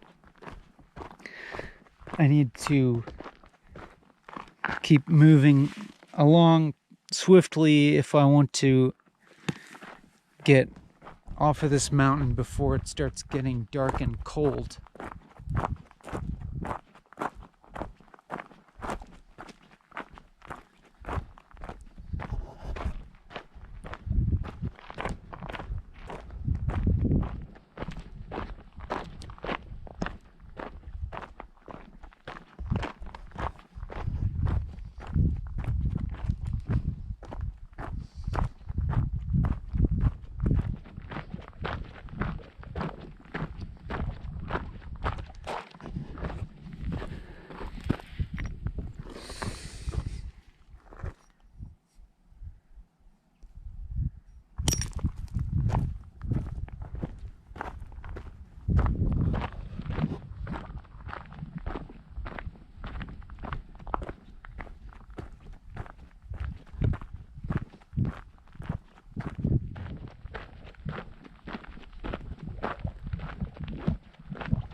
But it's like, everything that I'm saying is just sort of slight variations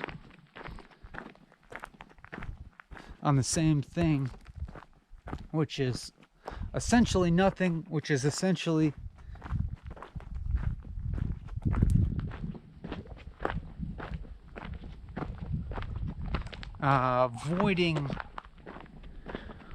voiding the idea of communication, in a sense, or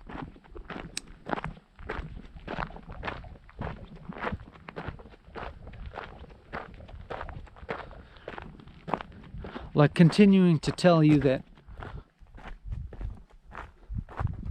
the only important thing that I have to tell you is something that you already know. And that anything that seems novel here, anything that seems like could be gained from me is really just kind of like beating around the bush, really just pointing at the thing but not the thing itself.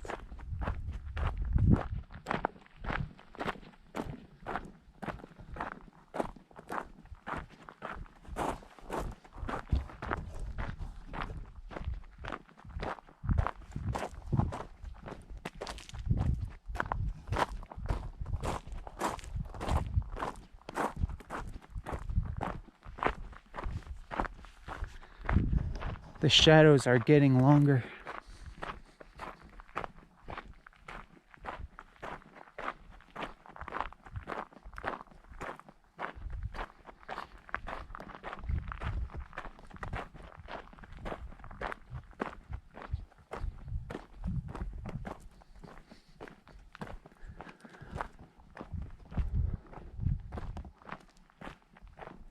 Fortunately, I'm descending in altitude where it's gradually, as the day cools off, me coming down in altitude, it's warming up, so it's like kind of like staying even just about.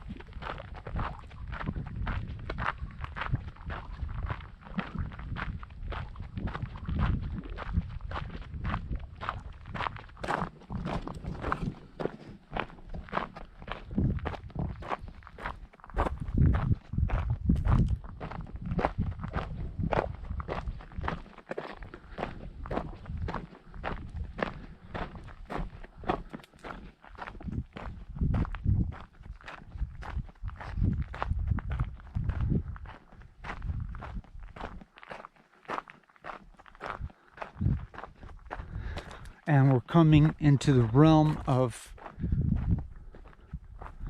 these like hedge sculpture looking things. This amazing like spiny plant that's like just creeping over everything in slow motion. Creeping up this tree.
So, should I even keep talking?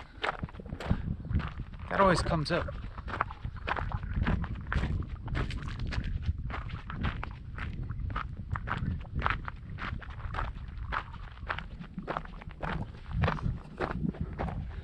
Here's the real topiary garden.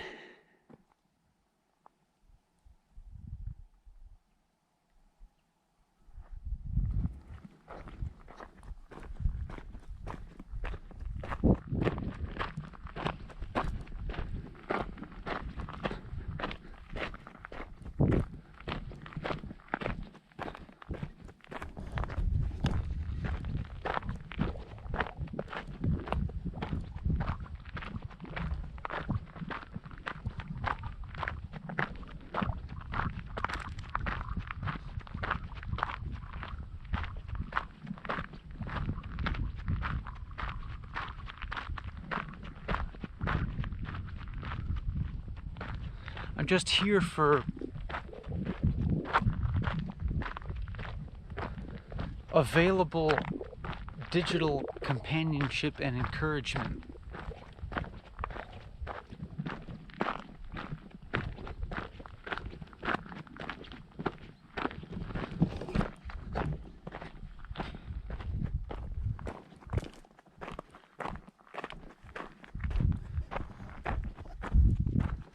For when you really need it. But don't, you probably don't want to get attached to walking and talking as like something that you like watch compulsively. But I've been so irregular about doing it, even though it's like so beneficial for me. But I suppose I could rationalize that my irregularity at uploading these videos won't allow you to become too dependent on them.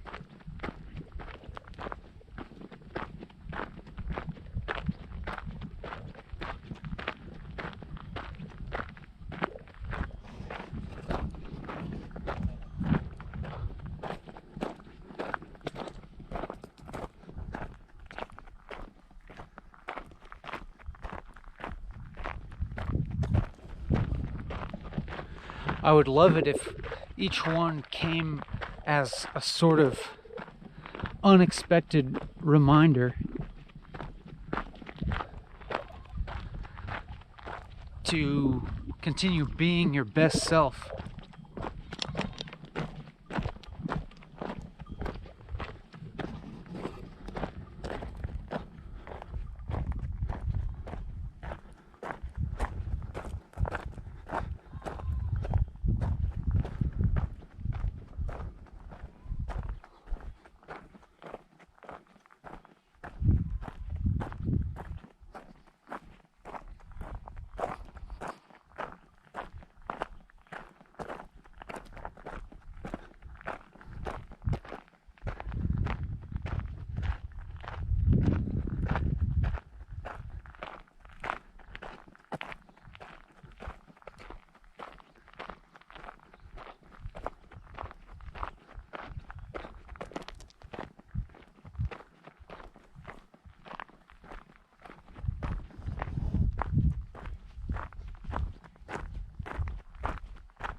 At the moment, I have this feeling like a certain thought of inadequacy of this comes up now, which is interesting.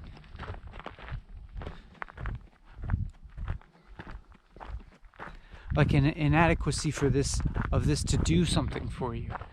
And it's true, but at the same time, it's been true all along.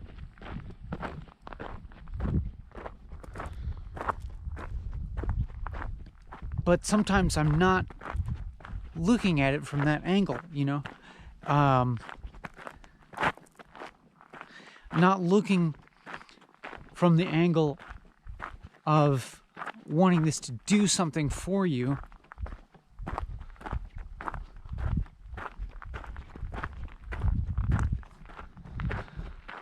It's like yes and no,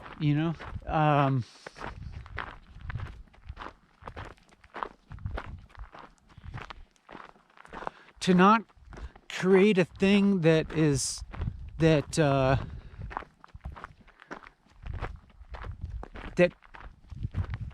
a tricky sort of balance or something that's like something that is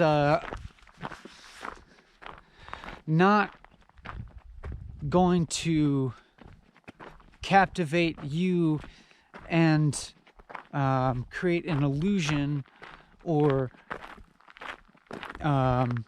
lure you into looking outside of yourself, looking towards another for the answers.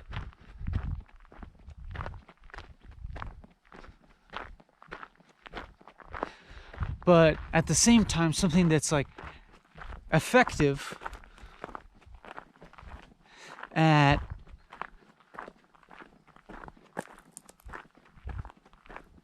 communicating just that, or something that's effective at causing you to look, or causing you to, I don't know,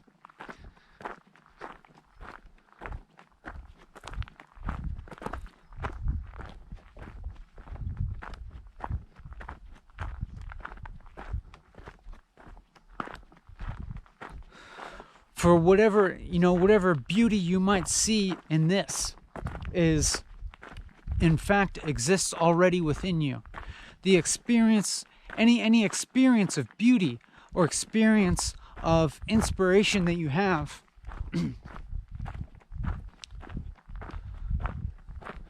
is something that you always have the potential for, that's within you, and it's not about this.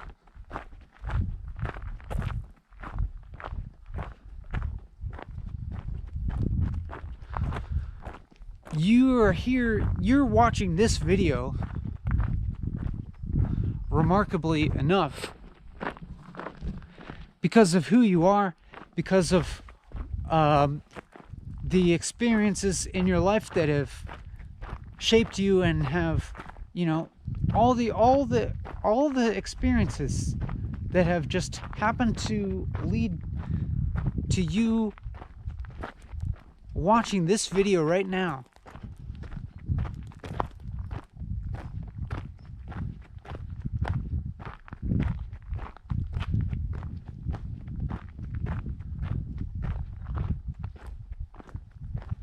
It means you're a certain sort of person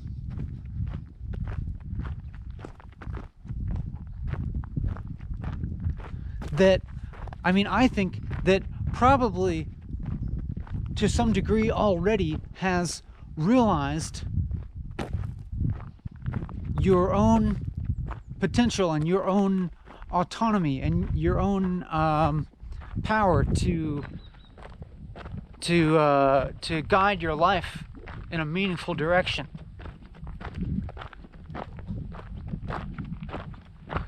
You must already have a pretty good compass if you're watching this video this far.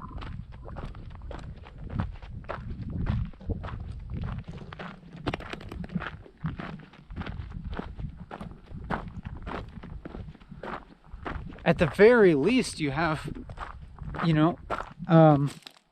uncommonly good attentional capacity.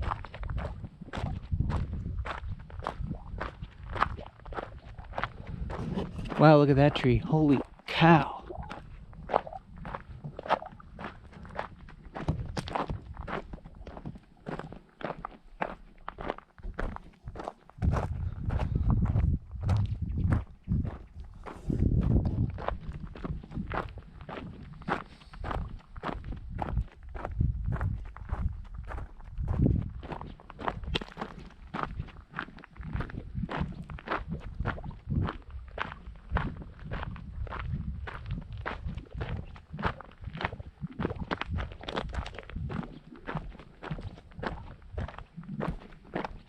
So, here's me just like kind of showing you that you're not alone in being the way you are, that there's some other person out here who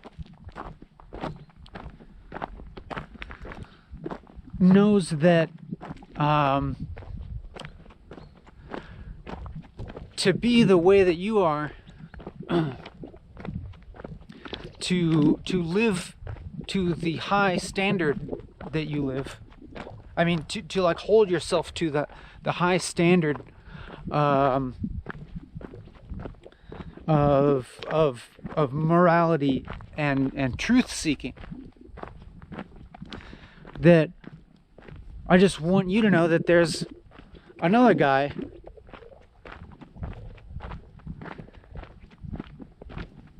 of a similar ilk, and that I'm aware of how lonely that can feel.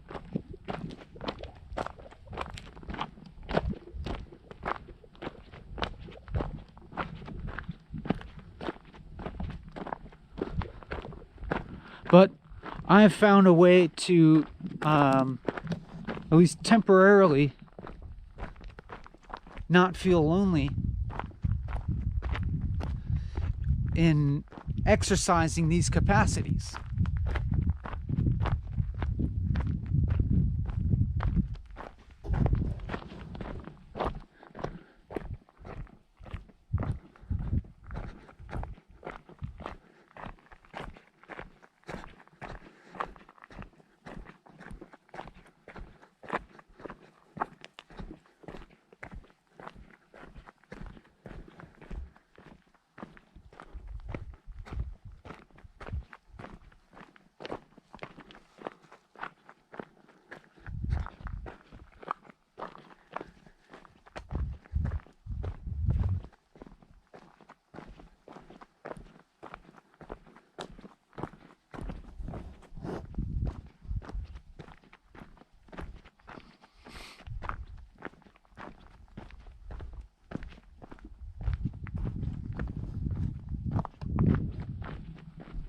And so I hope it has a reciprocal effect for you.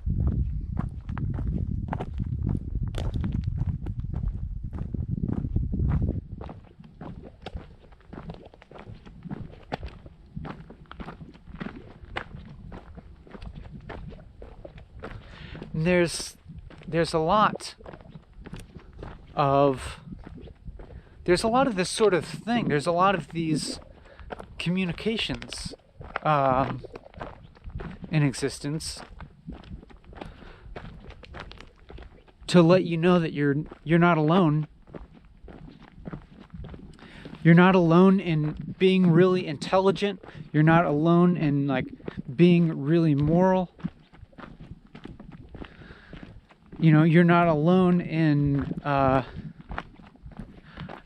being, you know, particularly like sensitive or empathetic to the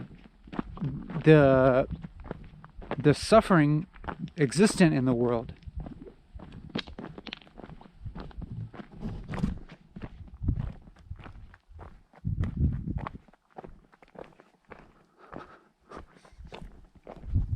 There are writings, you know, dating back thousands of years from people of the same sort of ilk.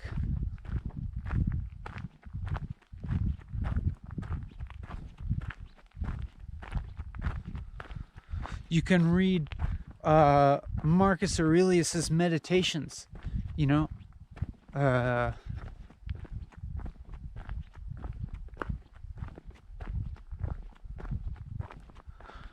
I think he's like a 3rd century Roman emperor, if I'm not screwing up the dates.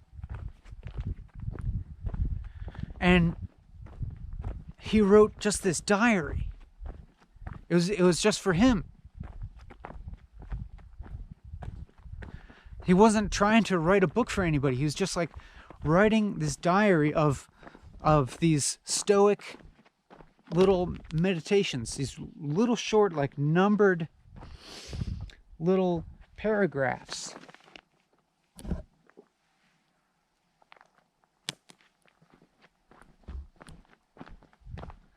That got preserved. And they're just such powerful wisdom. They, you know, it's like depicting like a guy who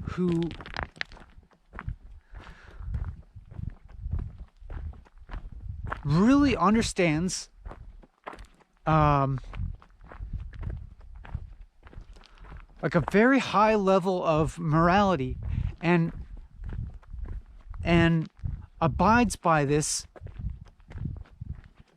despite whatever sort of pain and loneliness and sort of like abdication or like renunciation of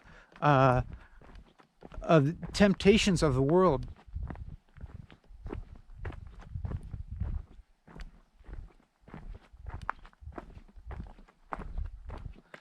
He's writing these things, and it's like this guy has this seemingly like rock solid, like autonomous moral compass that like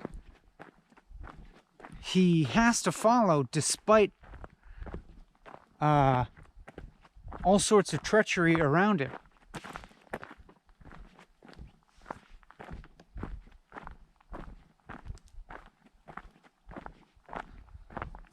And so like you can read this and you can like really relate.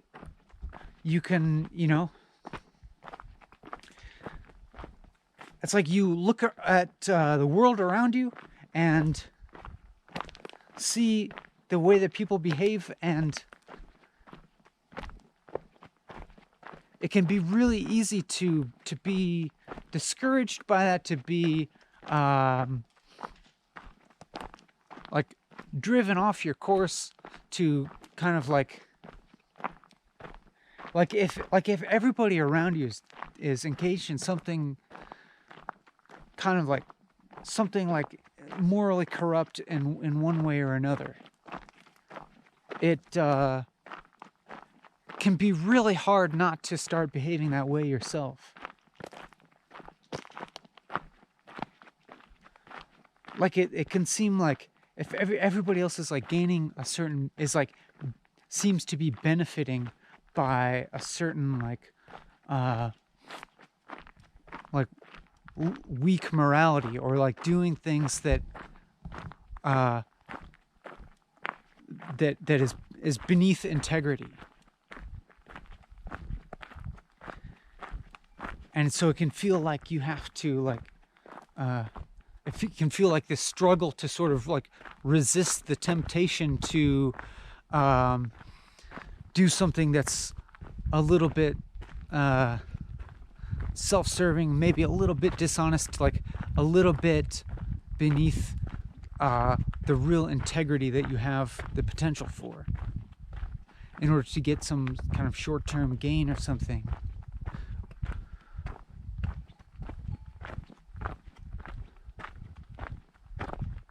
But like reading something like Meditations is like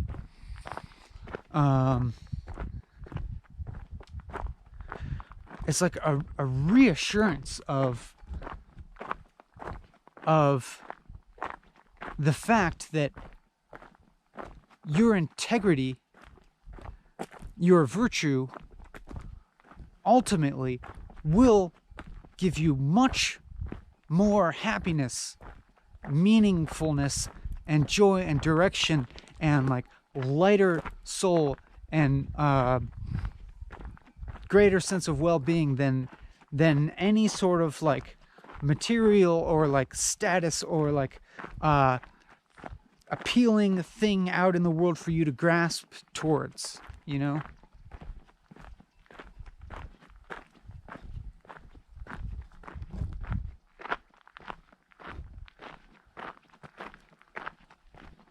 that acting with the highest morality that you can, acting with like the strongest integrity, really is of the most benefit for you, and it really fortifies your being. It makes you into the sort of person that isn't diminished by external circumstances.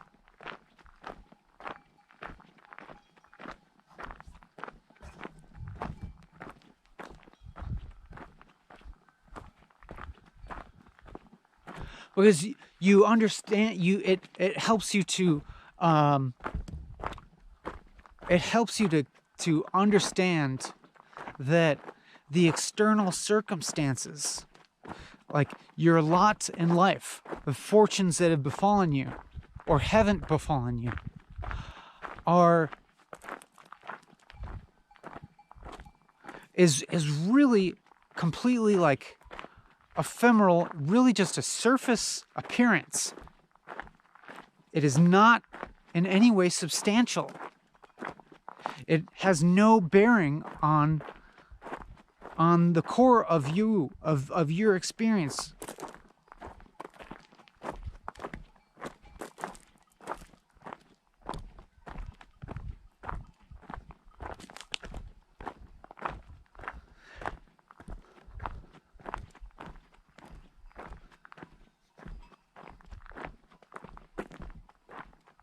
The only thing that really has a bearing on your well-being is the only thing that you are actually in control of, and that's whether you respond to the world with integrity and virtue or not.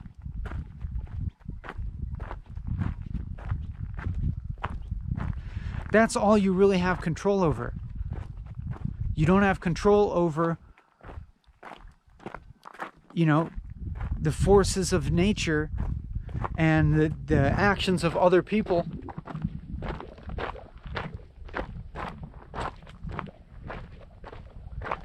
So there's no reason to have your happiness invested in those uncontrollable things whatsoever.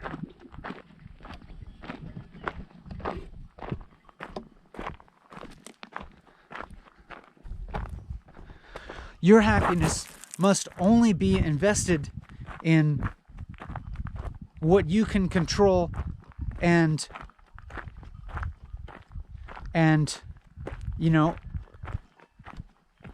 the only thing that you ultimately have control over is your really innermost being, your really innermost compass.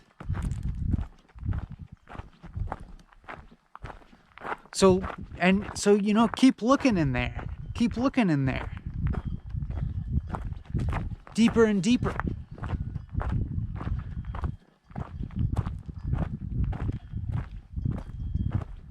Beneath successive layers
And also, I should add, some might want to dismiss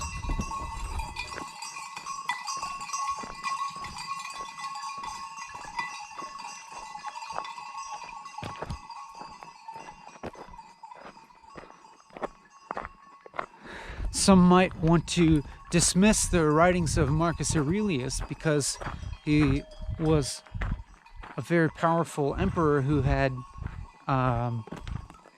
access to whatever he ever wanted, and so, was in this position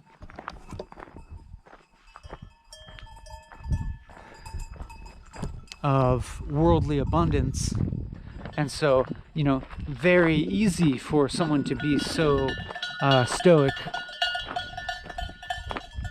who is in such a high position, because he doesn't really have to worry about his well-being, his material well-being.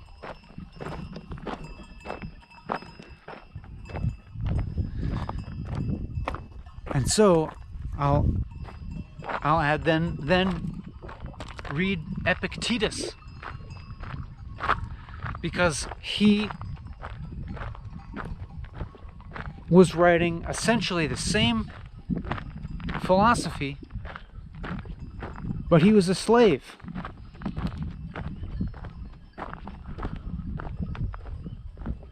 One person, the emperor, the most powerful emperor in the world, the other a slave, and both of them espousing the same philosophy of being totally having your well-being totally disinvested in your life circumstances, in external circumstances. It's all the only important thing for you to worry about is whether you respond to your situation with virtue or not.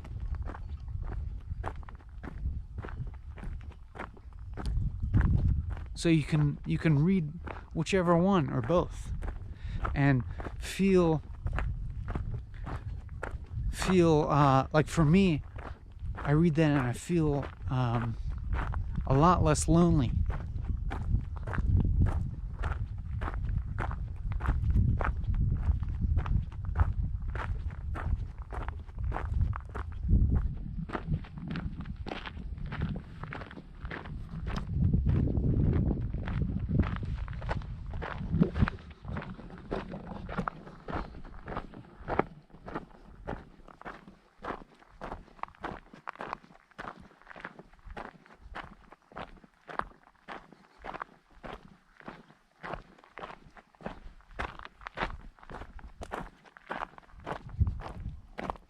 Or maybe I like to be saying these sorts of things in a contemporary format, just to hammer it in that it's not like this perspective must be relegated to the ancient past.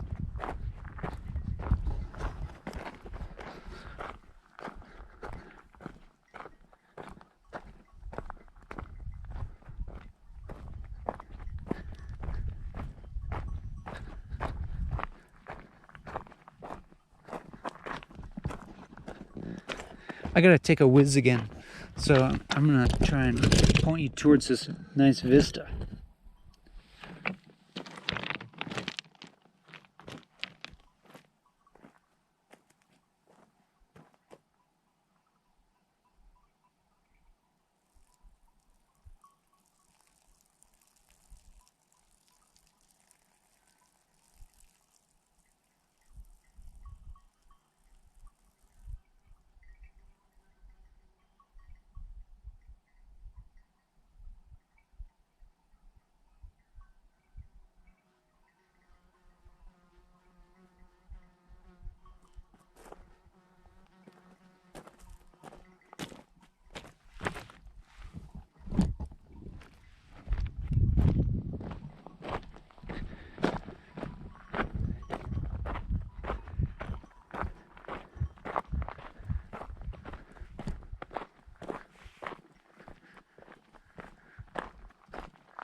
Judging by the hand trick that somebody told me, if you hold your hand, somebody told me this, if you hold your hand sideways, at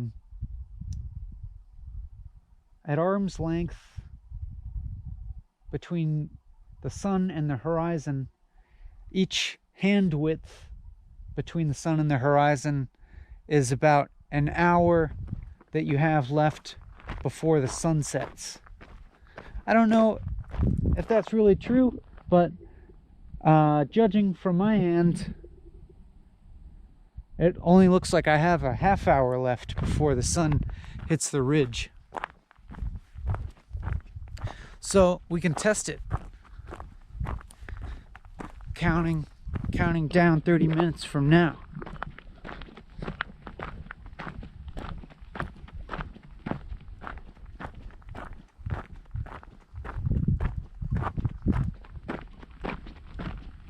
course, it's possible that I'll be moving in relation to the ridge and could be altering the time because of that.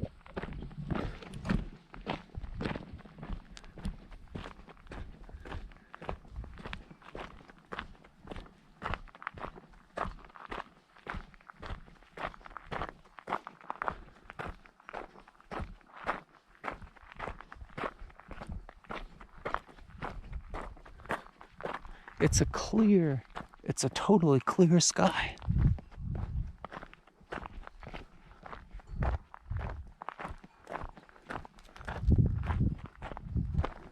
I don't see the moon anywhere, but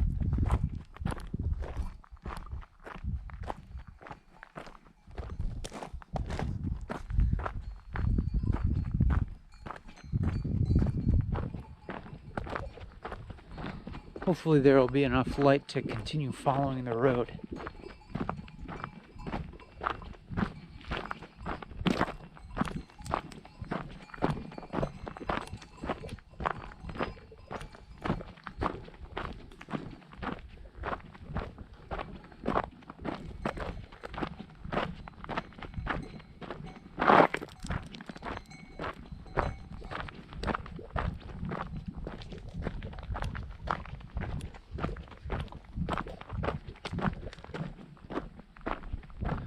I feel a little tired of talking.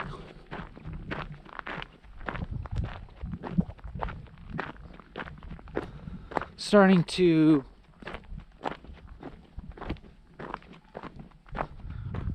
occasionally have these moments where I'm like ready to stop being on video and go back to regular life.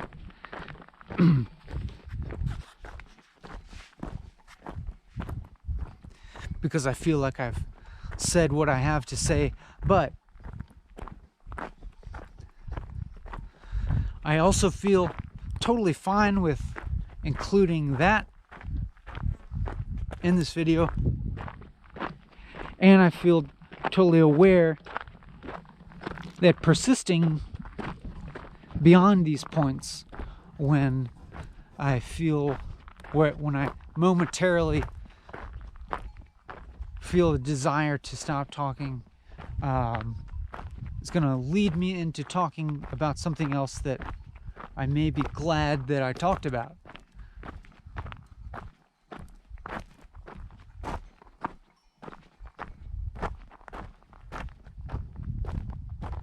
Like that whole spiel about Epictetus and Marcus Aurelius. I didn't expect to be talking about that.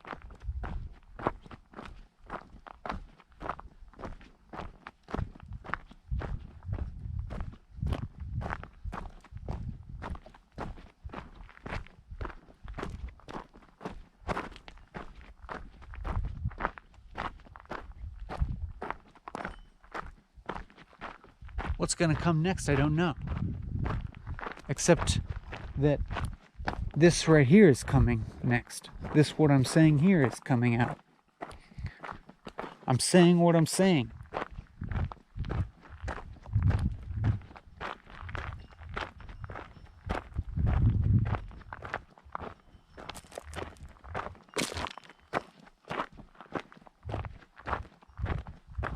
We're still in the land of spiky topiary garden. The weird spiky amorphous bush that is slowly taking over trees and rocks, turning them into eerily anthropomorphic figures.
thought ran through my head, a memory of something I said earlier before walking and talking,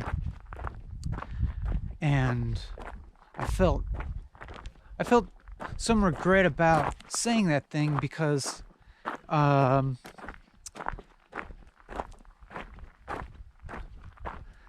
it was kind of along the lines of gossip. And I think, it's like a slightly impulsive motivation that led me to gossip thusly, and then I felt afterwards like a little bit gross, a little bit dirty for doing that. It's just like something that's like just completely unnecessary to say.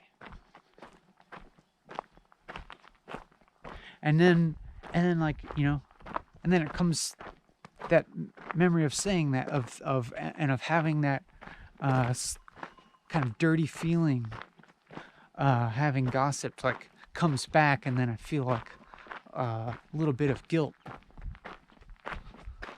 It's not something like major or anything, but it's just like that's the sort of thing I'd like to, sort of behavior I'd really like to weed out from myself.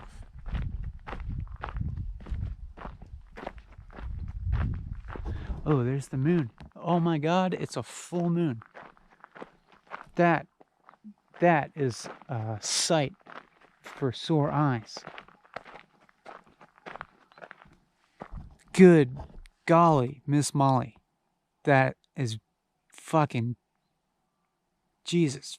Oh my God. Trying to contain my language.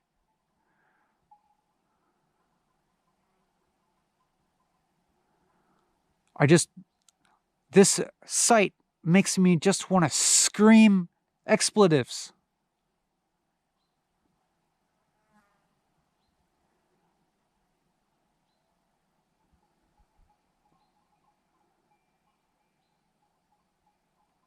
With joy, of course.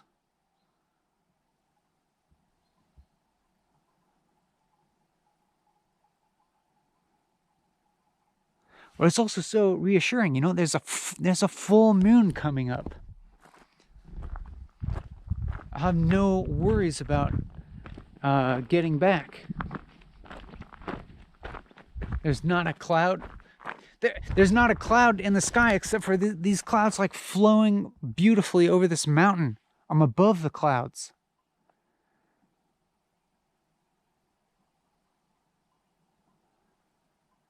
Am I going to walk into those clouds? Is that what's going to happen?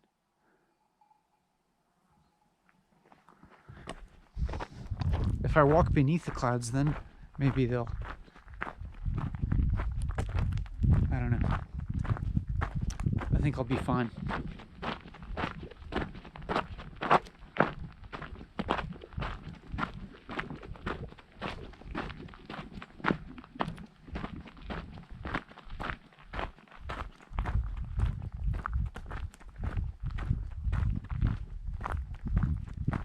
But I do want to pick up the pace a little here and be swift and not dawdle. So I'm not late for supper.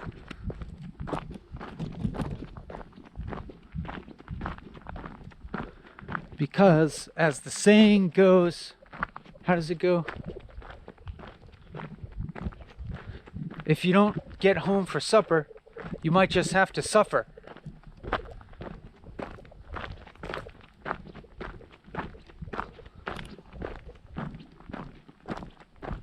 Old sage advice.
my ear just popped, and my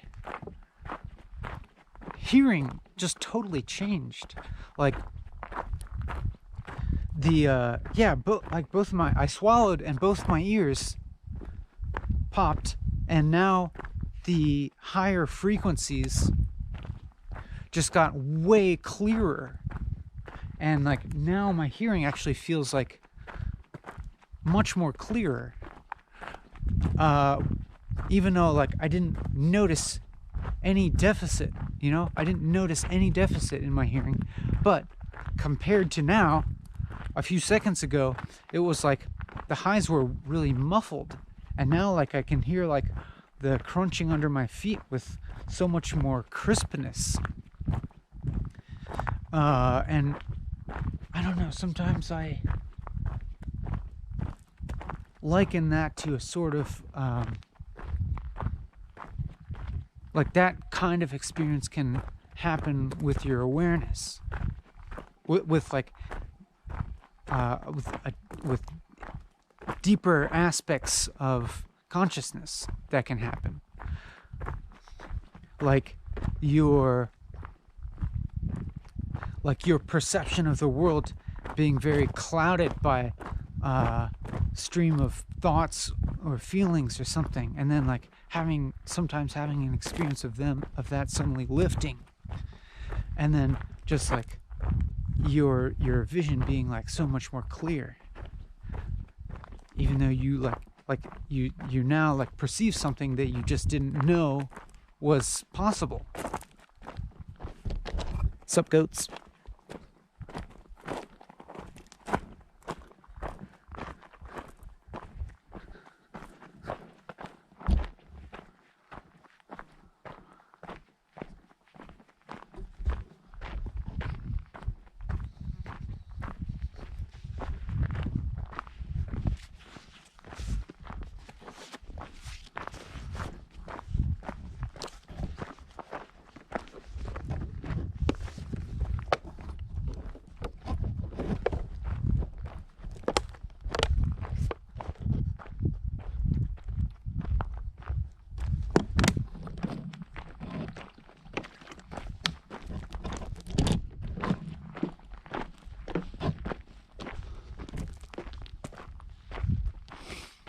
That's the sort of thing that they describe in Zen monasteries. Well, especially in like Rinzai Zen, like this sudden flash enlightenment sort of thing.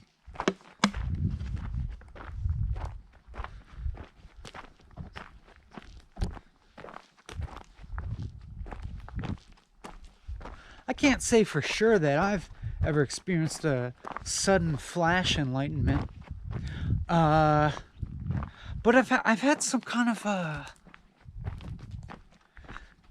experiences like that while I was playing drums years ago.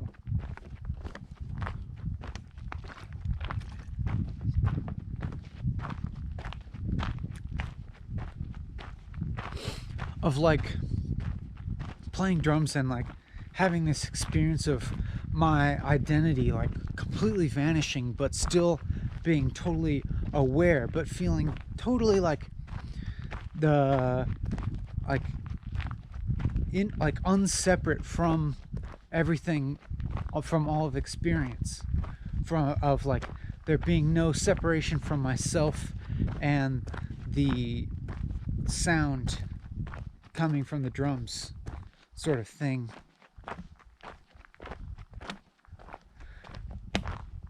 And also a kind of feeling of like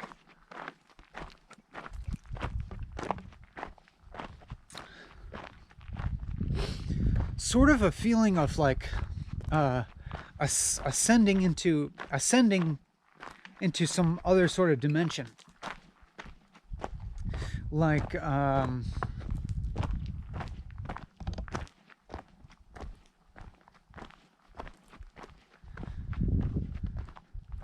like a feeling of being able to like observe my body and myself from like this other perspective that could observe it like as being like connected to everything else there.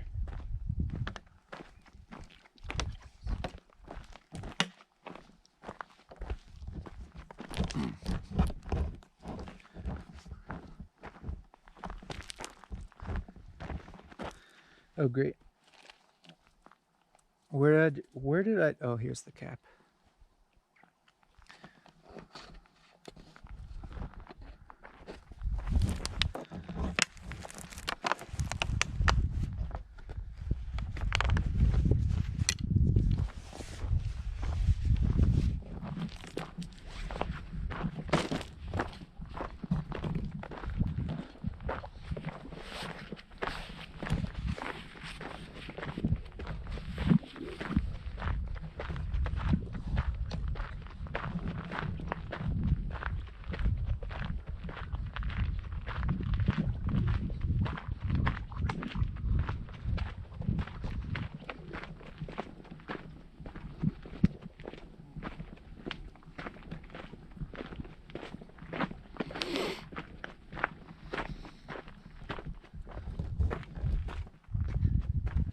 And then like, you know, subsequently having some kind of similar experiences, and sometimes while playing drums, and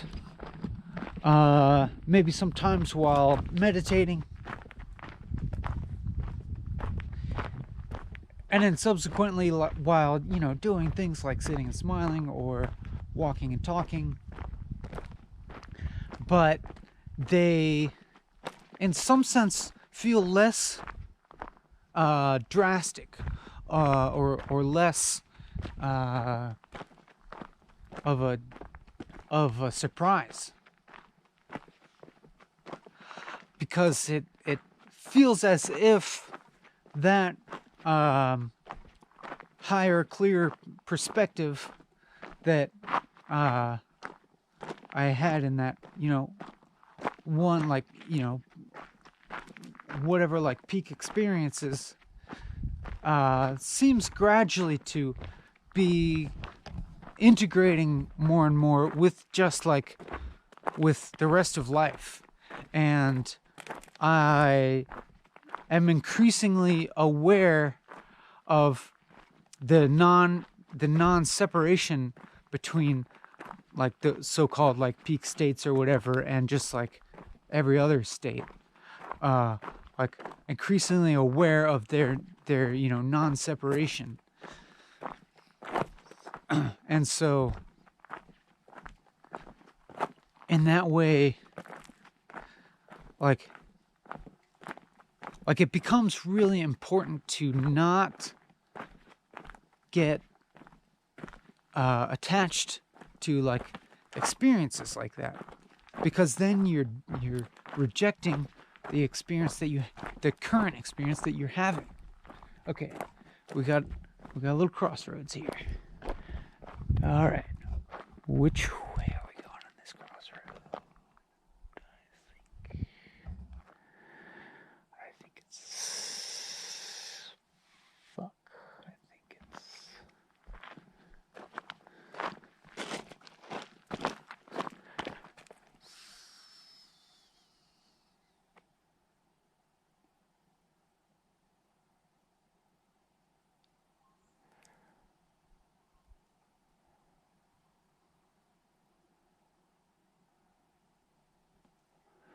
Is there any kind of sign?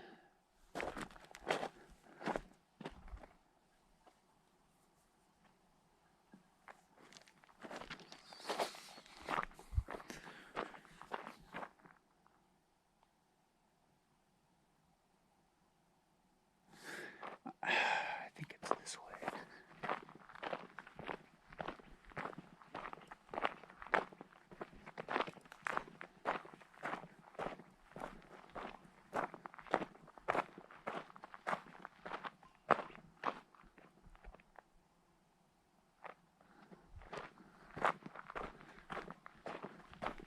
As long as it keeps going down, I think I should be good.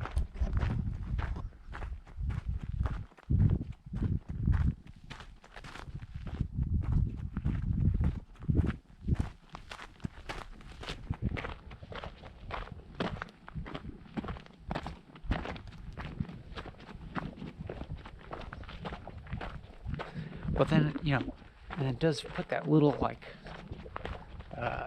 little seed of question in your mind. Am I going the right way?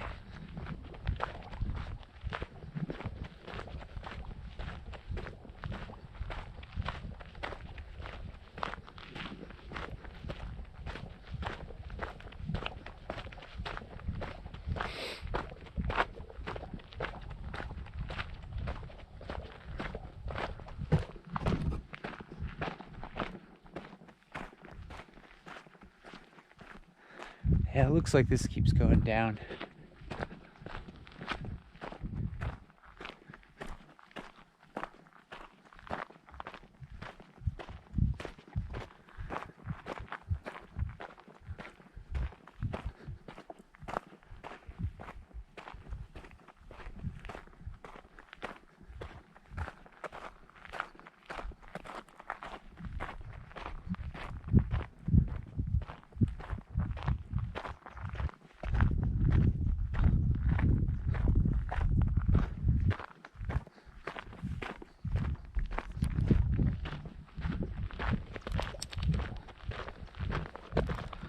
What was I talking about?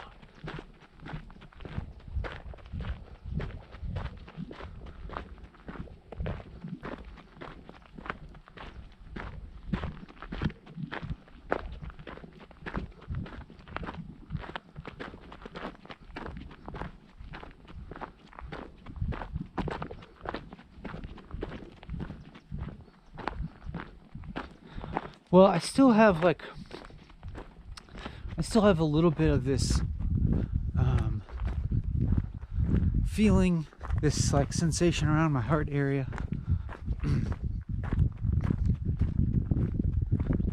And that I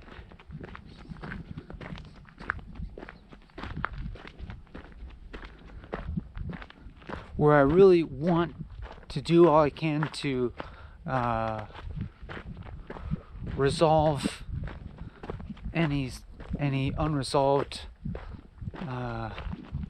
like conflicts or misunderstandings or miscommunications that might exist between myself and people that know me, people that I know.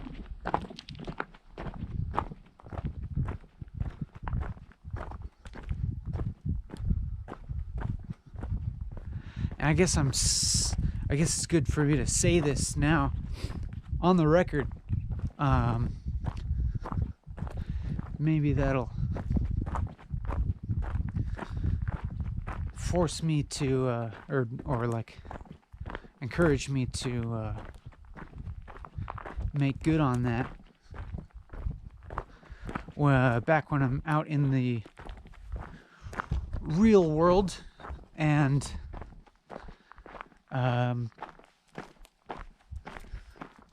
all the familiar stimuli that upon which I reflect my identity, and the stimuli and the external stimuli that reinforce my identity, and perhaps reinforce egotistical aspects of my identity that might prevent me from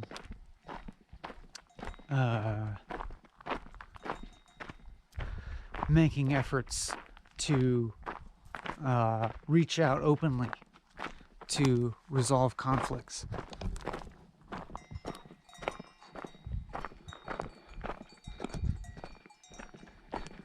I think I remember this. I think I remember passing that thing.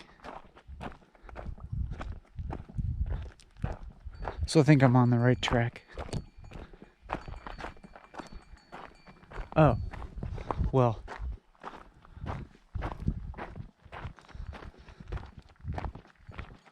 the sun is beneath a ridge, but of course I'm beneath a totally different ridge. Oh, what was that bird?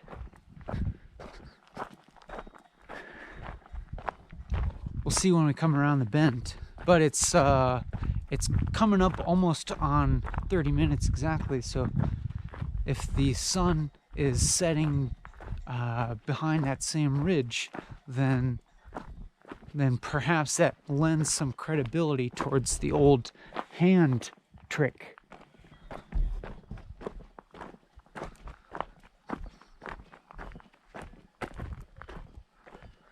If you missed that part of the video, I'm referring to when you put your horizontal hand at arm's length between the sun and the horizon, and you count how many hand widths there are between the sun and the horizon, and supposedly, according to what somebody told me, each hand width equates to 1 hour of sunlight that you have left before sunset. So 25 minutes ago, or 27 minutes ago, I did that hand trick and estimated about 30 minutes left. But like, now I've descended a lot lower in relationship to the ridge, so it's like maybe I sped up the process a little bit.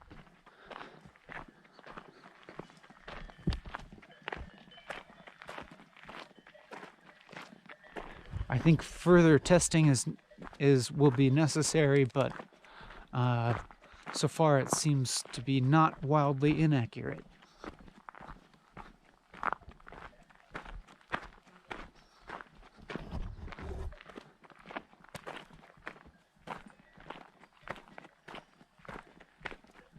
You know, of course, it's gonna vary based on the width of your hand and the length of your arm.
It's funny how sometimes thoughts kind of run through my mind about how to further monetize or professionalize what I'm doing.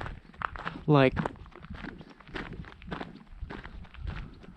are the sorts of things that I'm saying like kind of similar to like counseling or therapy or something, or motivational speaking? And then so I think, how do I actually build a career upon this and like charge people lots of money to do this? Do I like, become a licensed therapist or something? And then I'm just reminded like why not just like keep doing this in this format where it's free? Why not just keep putting it out there for free? I'm not starving to death.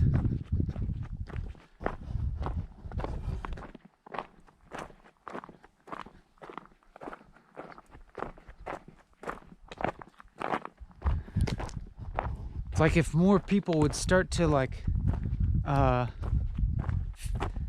operate that way, it could be a good thing, maybe.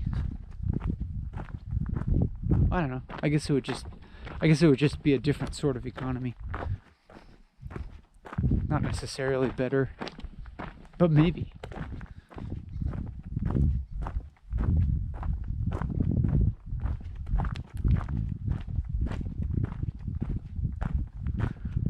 Professionalization is not necessarily a bad thing.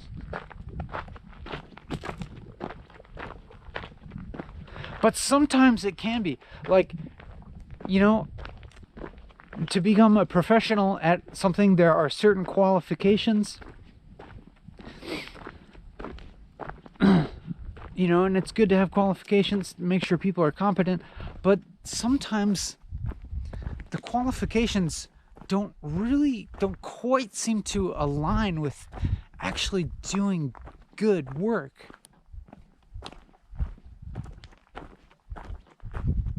Like a person can kind of move through the system, like kind of just doing the necessary things to get qualified, jumping through the correct hoops and all, but still not really be like invested in it in a way that like leads to like them doing like a really good job, Like if they're just kind of like jumping through the hoops in order to like secure a career and secure money, and their volition is not in the right place, I think like they might not be the best for the people that they're supposedly serving. But then you can like, I don't know. But then somebody, might actually, it's also possible for someone to be really good at something and really invested in helping people, but be kind of excluded from doing it in a professional capacity because of the bureaucratic qualifications that are in place.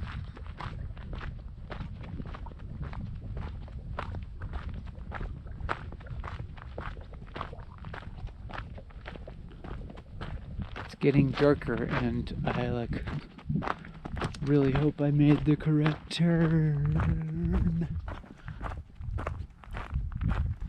I really hope that this path keeps going down.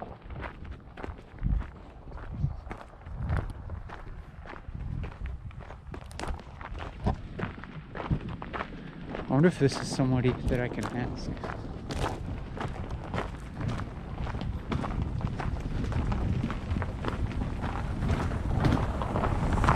I'm not believing. It's my brother again. They're going the right way, which means I'm going the right way.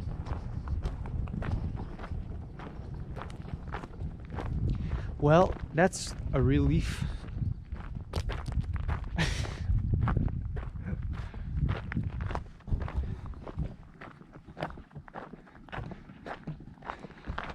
Should I have jumped on top of the car?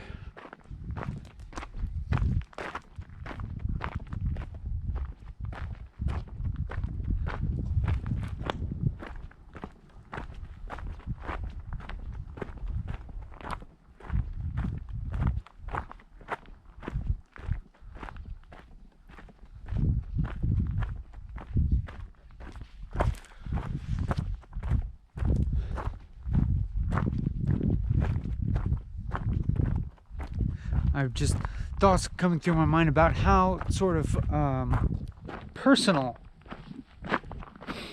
this video is, it's really, I don't think it's not quite geared towards as wide an audience as Sitting and Smiling.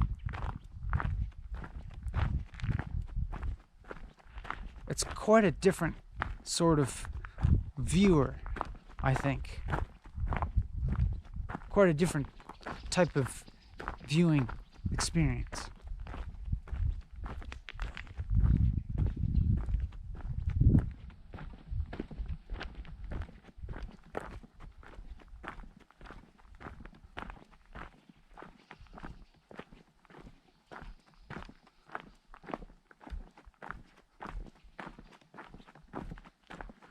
So much so that I'm thinking that it may actually be better to put it on its own channel again, like I used to.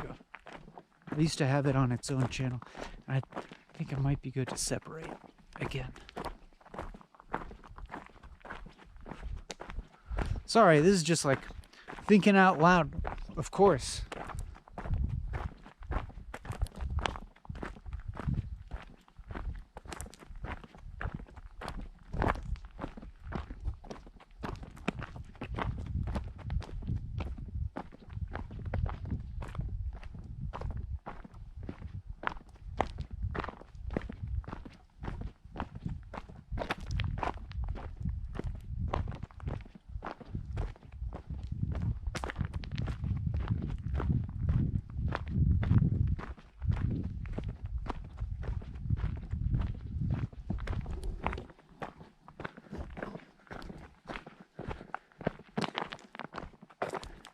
It's gonna get dark and there's gonna be moonlight.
Wow, just thinking. Sorry.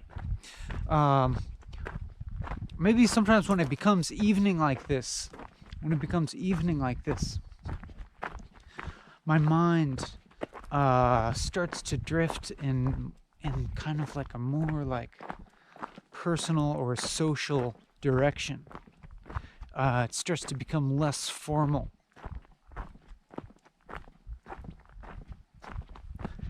More intimate or something. And so I was just walking and for a while there, and my mind was like just kind of like drifting towards social matters.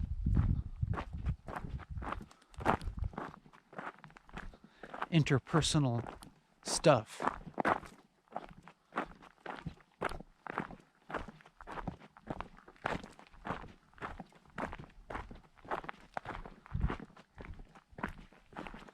So I'll just like try and maintain a connection with you here for the remaining time. It's getting hard to see now. Oh, we still have 34 minutes left. But I don't want to, on one hand, I don't want to make you feel like your presence is valued here. Your presence is very much valued. And I'm really grateful that you've stuck with me this far. Or maybe you skipped ahead, that's okay too.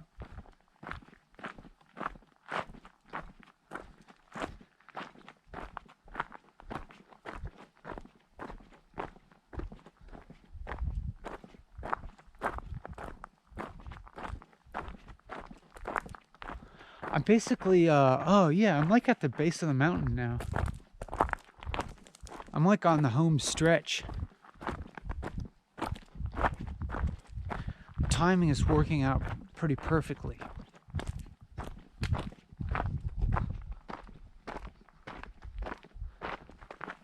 I feel so grateful for this experience.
Yeah, it keeps going. My mind keeps like rambling off towards interpersonal thoughts.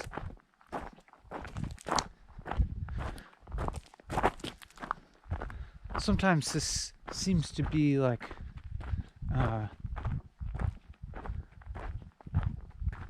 onset caused by the setting of the sun.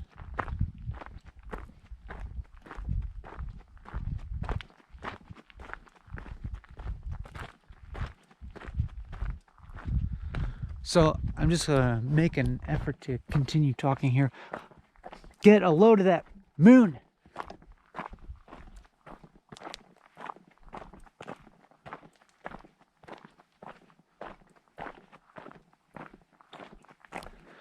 As I said that, I had an awareness of myself as a YouTube personality, and I imagined you getting accustomed to my personality and forming a some sort of like affection towards it. It's a strange thing. We like mentally make friends with like celebrities that we see on TV a lot. I'm not saying I'm a celebrity, but if you see me on a regular basis, like I might inhabit a part of your mind that is also where your friends inhabit.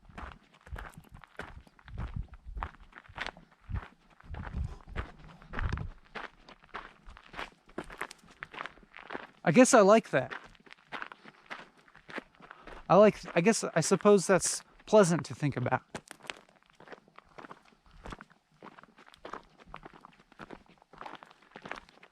I guess I would be glad to provide to you at least some of the function that a friend might provide.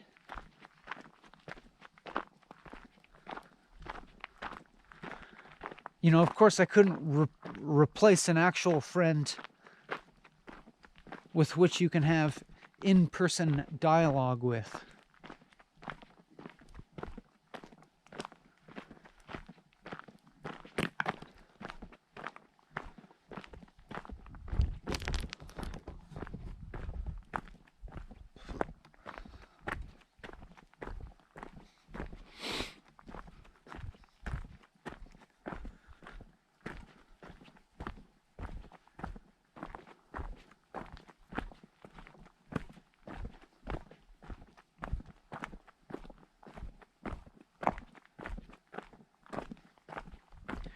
Because unfortunately I can't quite become like, I can't quite like have a real friendship with like everyone that watches. That is like, it's not really feasible for me to like develop like an actual dialogue with everybody that watches.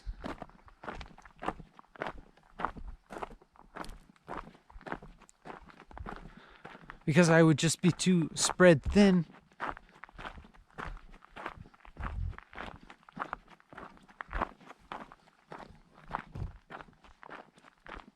And also, it kind of seems important for me to have friendships that are like, you know, where it's like outside of this, you know, it's like outside of the context of this work, where I can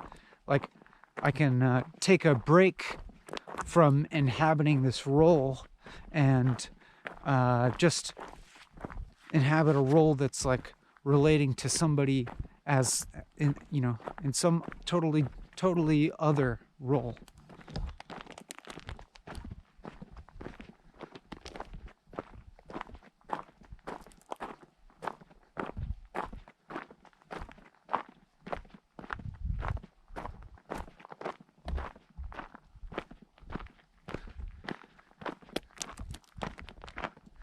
Even though, truth be told, that's kind of like most of my friendships are sort of based around doing creative work.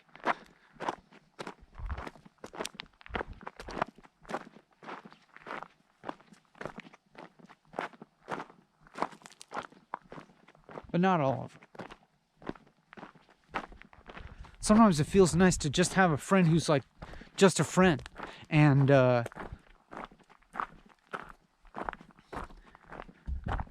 you just value each other just for being a person.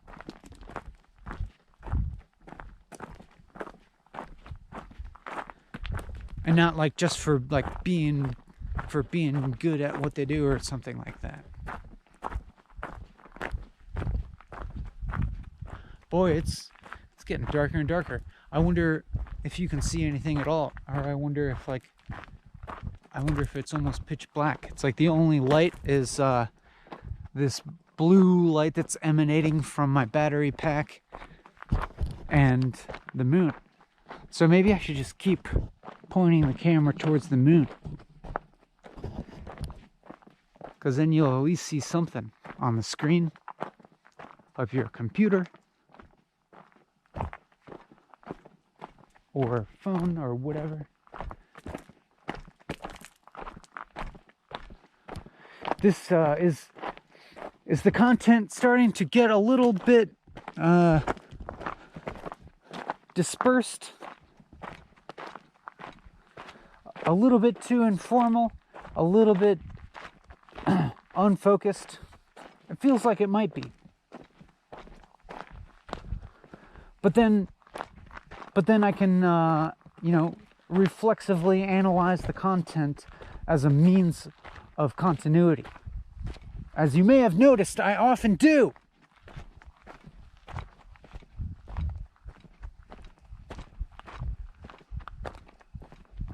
But it's not the only means of continuity. We've had some actual content in here. We've had a little bit of content that's frayed from the self-reflexive, like talking about the Stoics.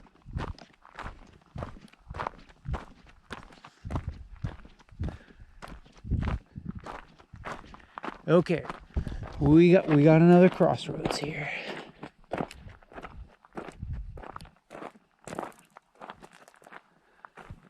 That one kind of looks like it goes back up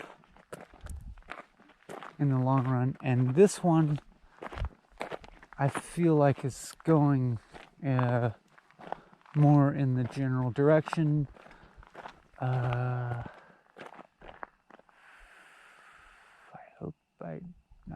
sure fucking hope so.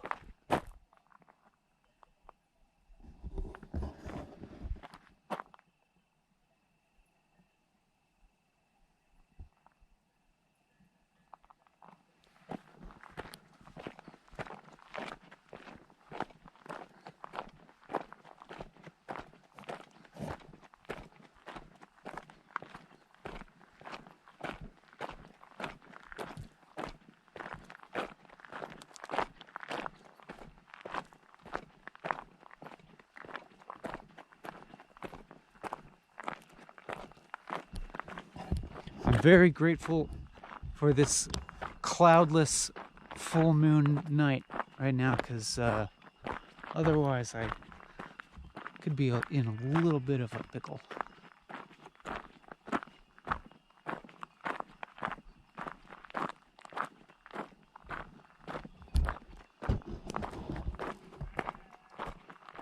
Oh man, I hope this is, oh shit, I hope this is the right direction.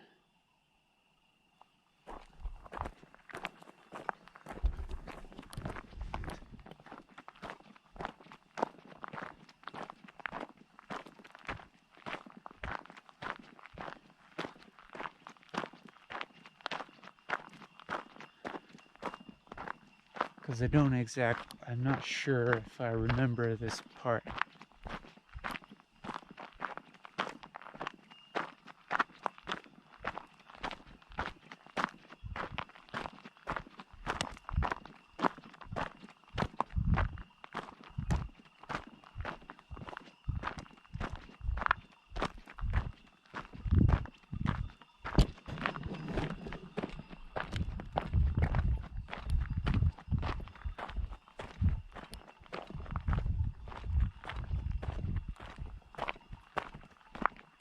I know this ain't much to look at now, so I guess I better keep talking so that there's some content. Well, I'm just kind of feel slightly preoccupied by hoping I'm going in the right direction.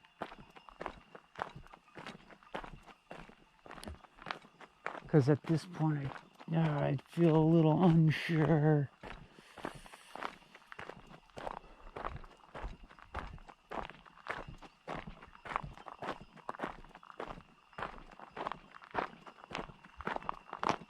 Because there was that crossroads.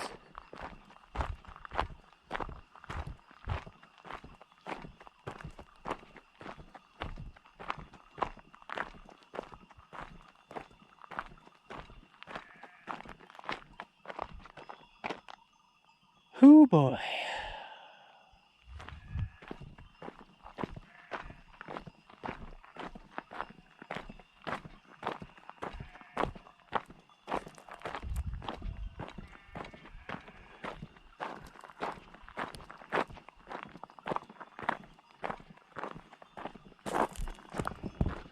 I mean, like,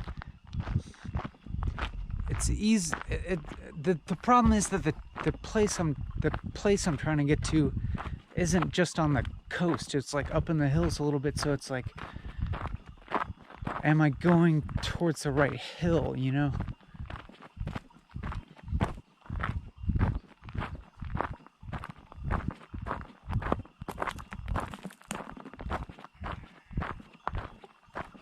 But, you know, the fact that you're watching this video probably means that I made it out alive. The only other possibility is that someone found my remains and then posted this video posthumously.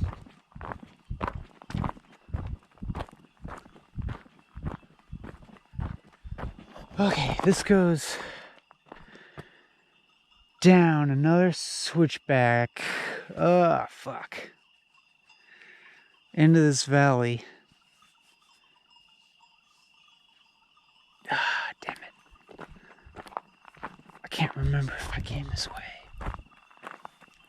I don't know if I should turn back.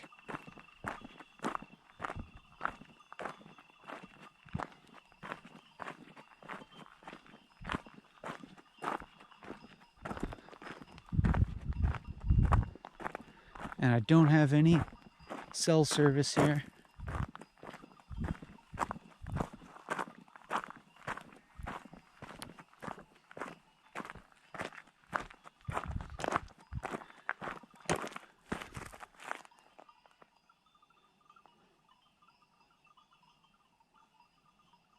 Man, I don't know if this is right.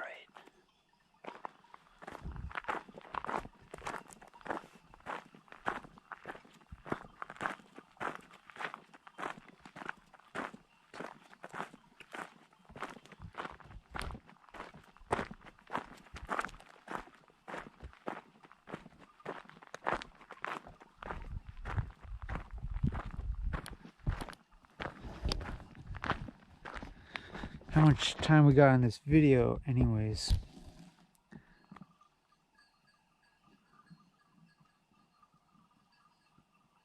Alright, I gotta keep talking to you for another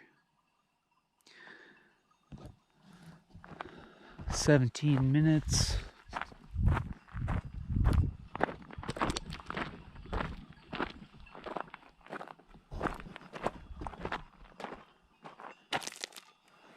Oh, yes!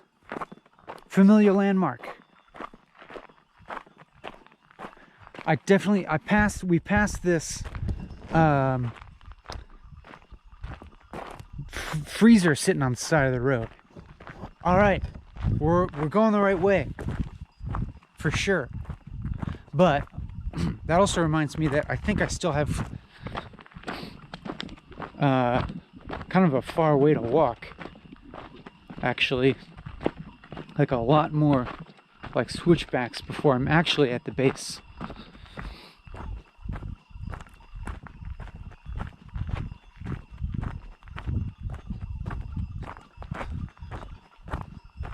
So I got a little farther to walk than I thought.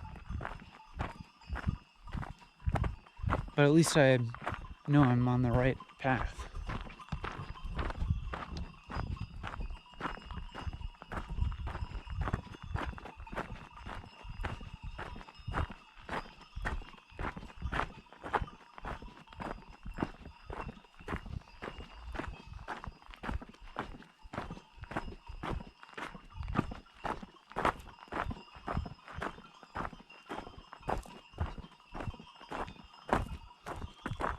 Is this the part of the video where it just gets, you know, like totally mundane and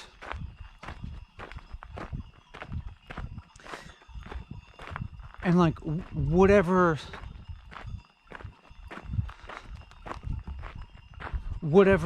exalted quality any of the previous video might have had, at this point it sort of merges into just real life, you know, plain old like documentary, like even less performativity we thought was possible, even less performativity than there was before.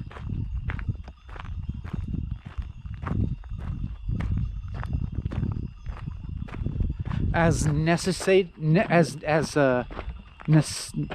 what? As necessitated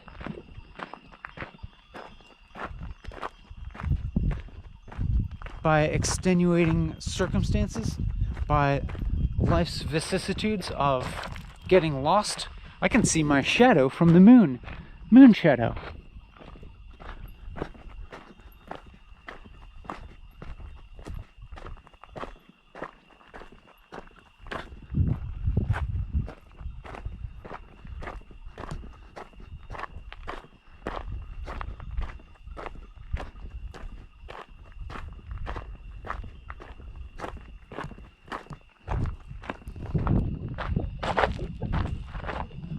This blue light from the battery pack is now so bright that it's like feels like it's interfering with just like getting my night vision on.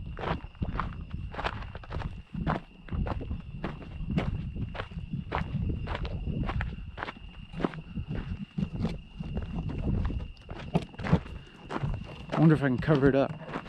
See, this is getting pretty like. It's getting pretty like normal life, right?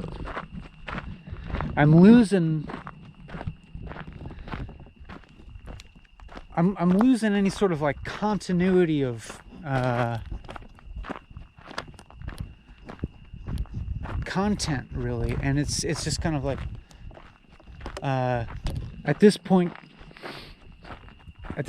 the content is more and more starting to become dictated by just practical concerns in my real life. I mean, not that that is separate from the previous content, but it has a different quality.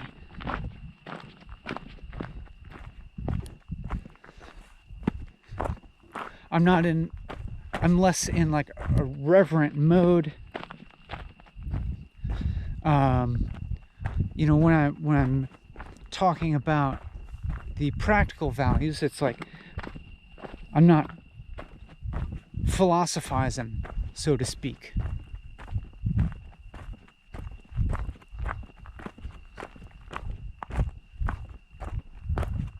And then it becomes very questionable what the value of you watching this would be. Because as the content starts to become dictated by my specific real world circumstance, then it becomes so specific to me that it's like, how is this relevant to you? But here I am, just commenting on that very nature of the content and analyzing it and analyzing our relationship and, you know, in relationship to these circumstances.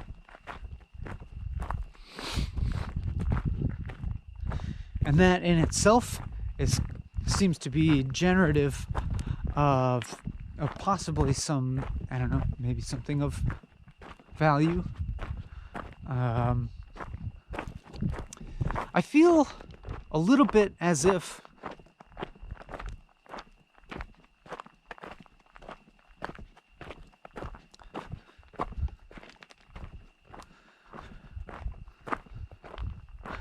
this is starting to get like kind of like minutely reflexive, like on the micro level,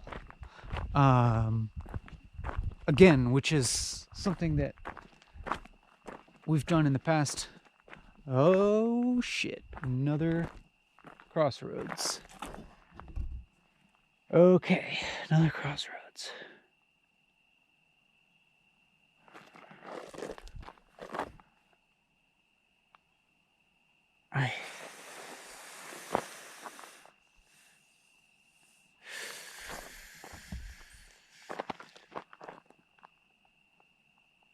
I think I keep continuing straight here based on my memory.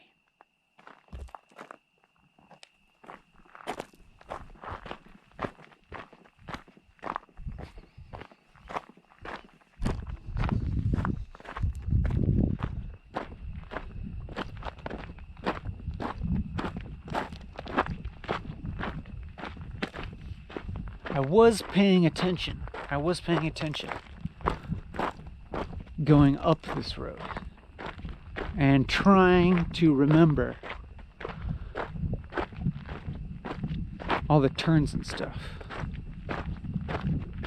And I think I remember that this is the way to go.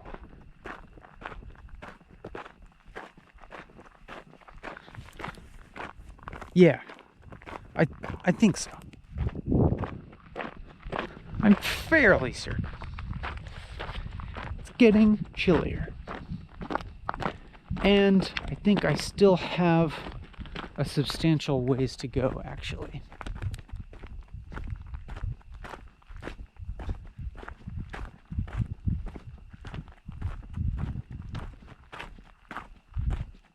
But my brothers know that I'm up here.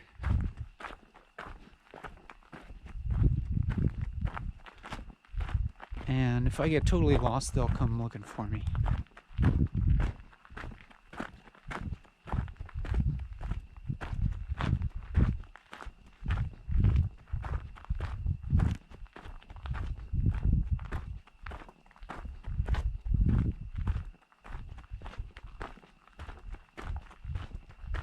I'm just kind of like imagining certain like survival sort of scenarios now. Like for instance, like say I got totally stuck, like I fell and broke my leg or something. So I think my brothers would come out here looking for me, and say if I heard or saw their car coming, the battery pack that is charging the camera also has a flashlight on it. So I could, like, if I heard them coming or saw them coming, I could turn on the light to kind of signal my location, and hopefully they'd see it.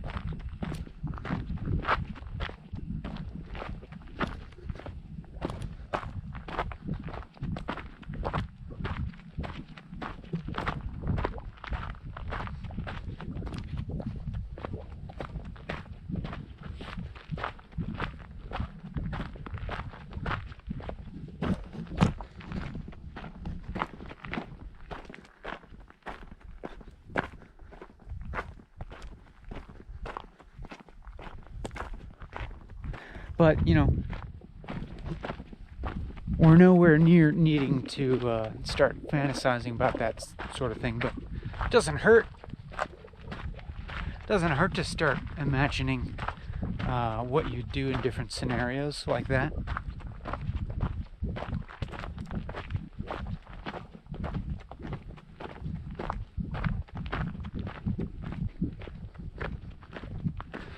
I wonder if you can see my face like lit up by this blue light and if it looks weird.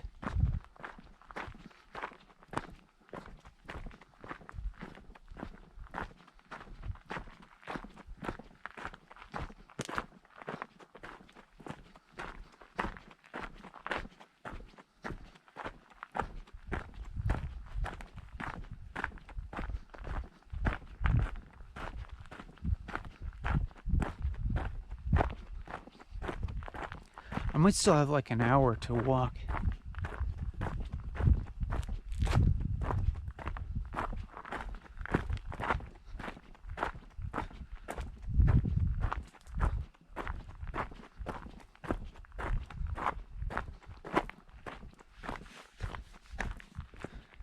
And I certainly value your company here. But at the same time,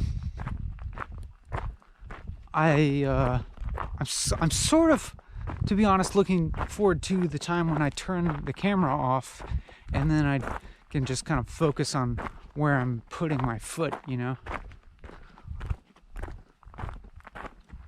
And then, and it might also actually be nice to enjoy a little further solitude without having God's eye on me, aka the YouTube public.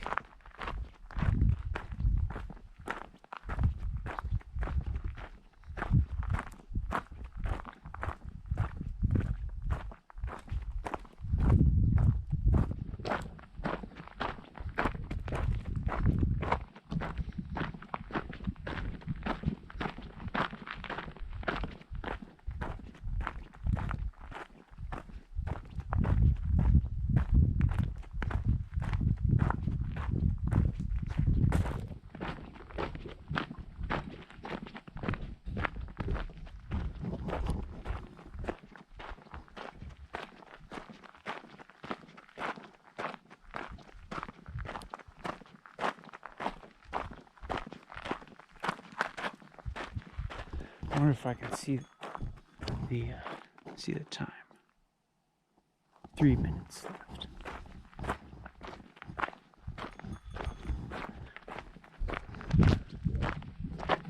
It's maybe a little bit eerie here,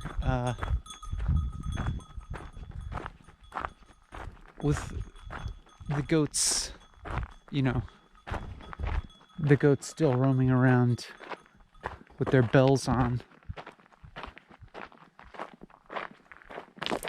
It's like, you know, if there's a pack of goats here that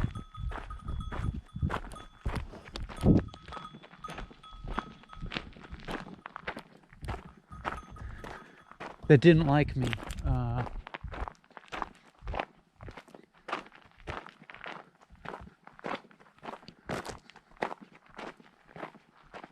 you know, there's definitely enough goats around here to overpower me if they decide to work together. But I don't know if goats really work together like that.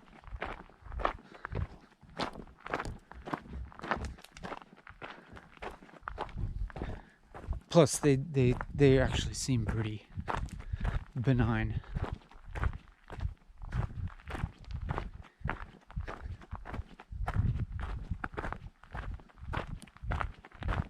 Pretty fairly indifferent to me.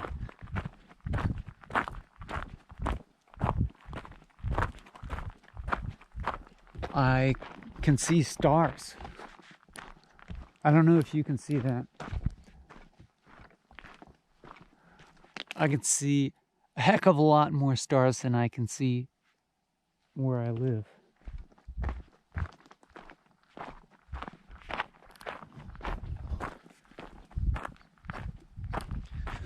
So I think when I turn off the camera in like less than 1 minute, in like now, it's gonna be time to like look at the stars for a while.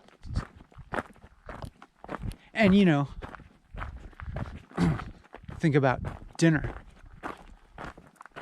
All right, I think it's time that I just focus on getting my ass back to civilization and not being late for supper. My sincerest gratitude to you, my internet friend.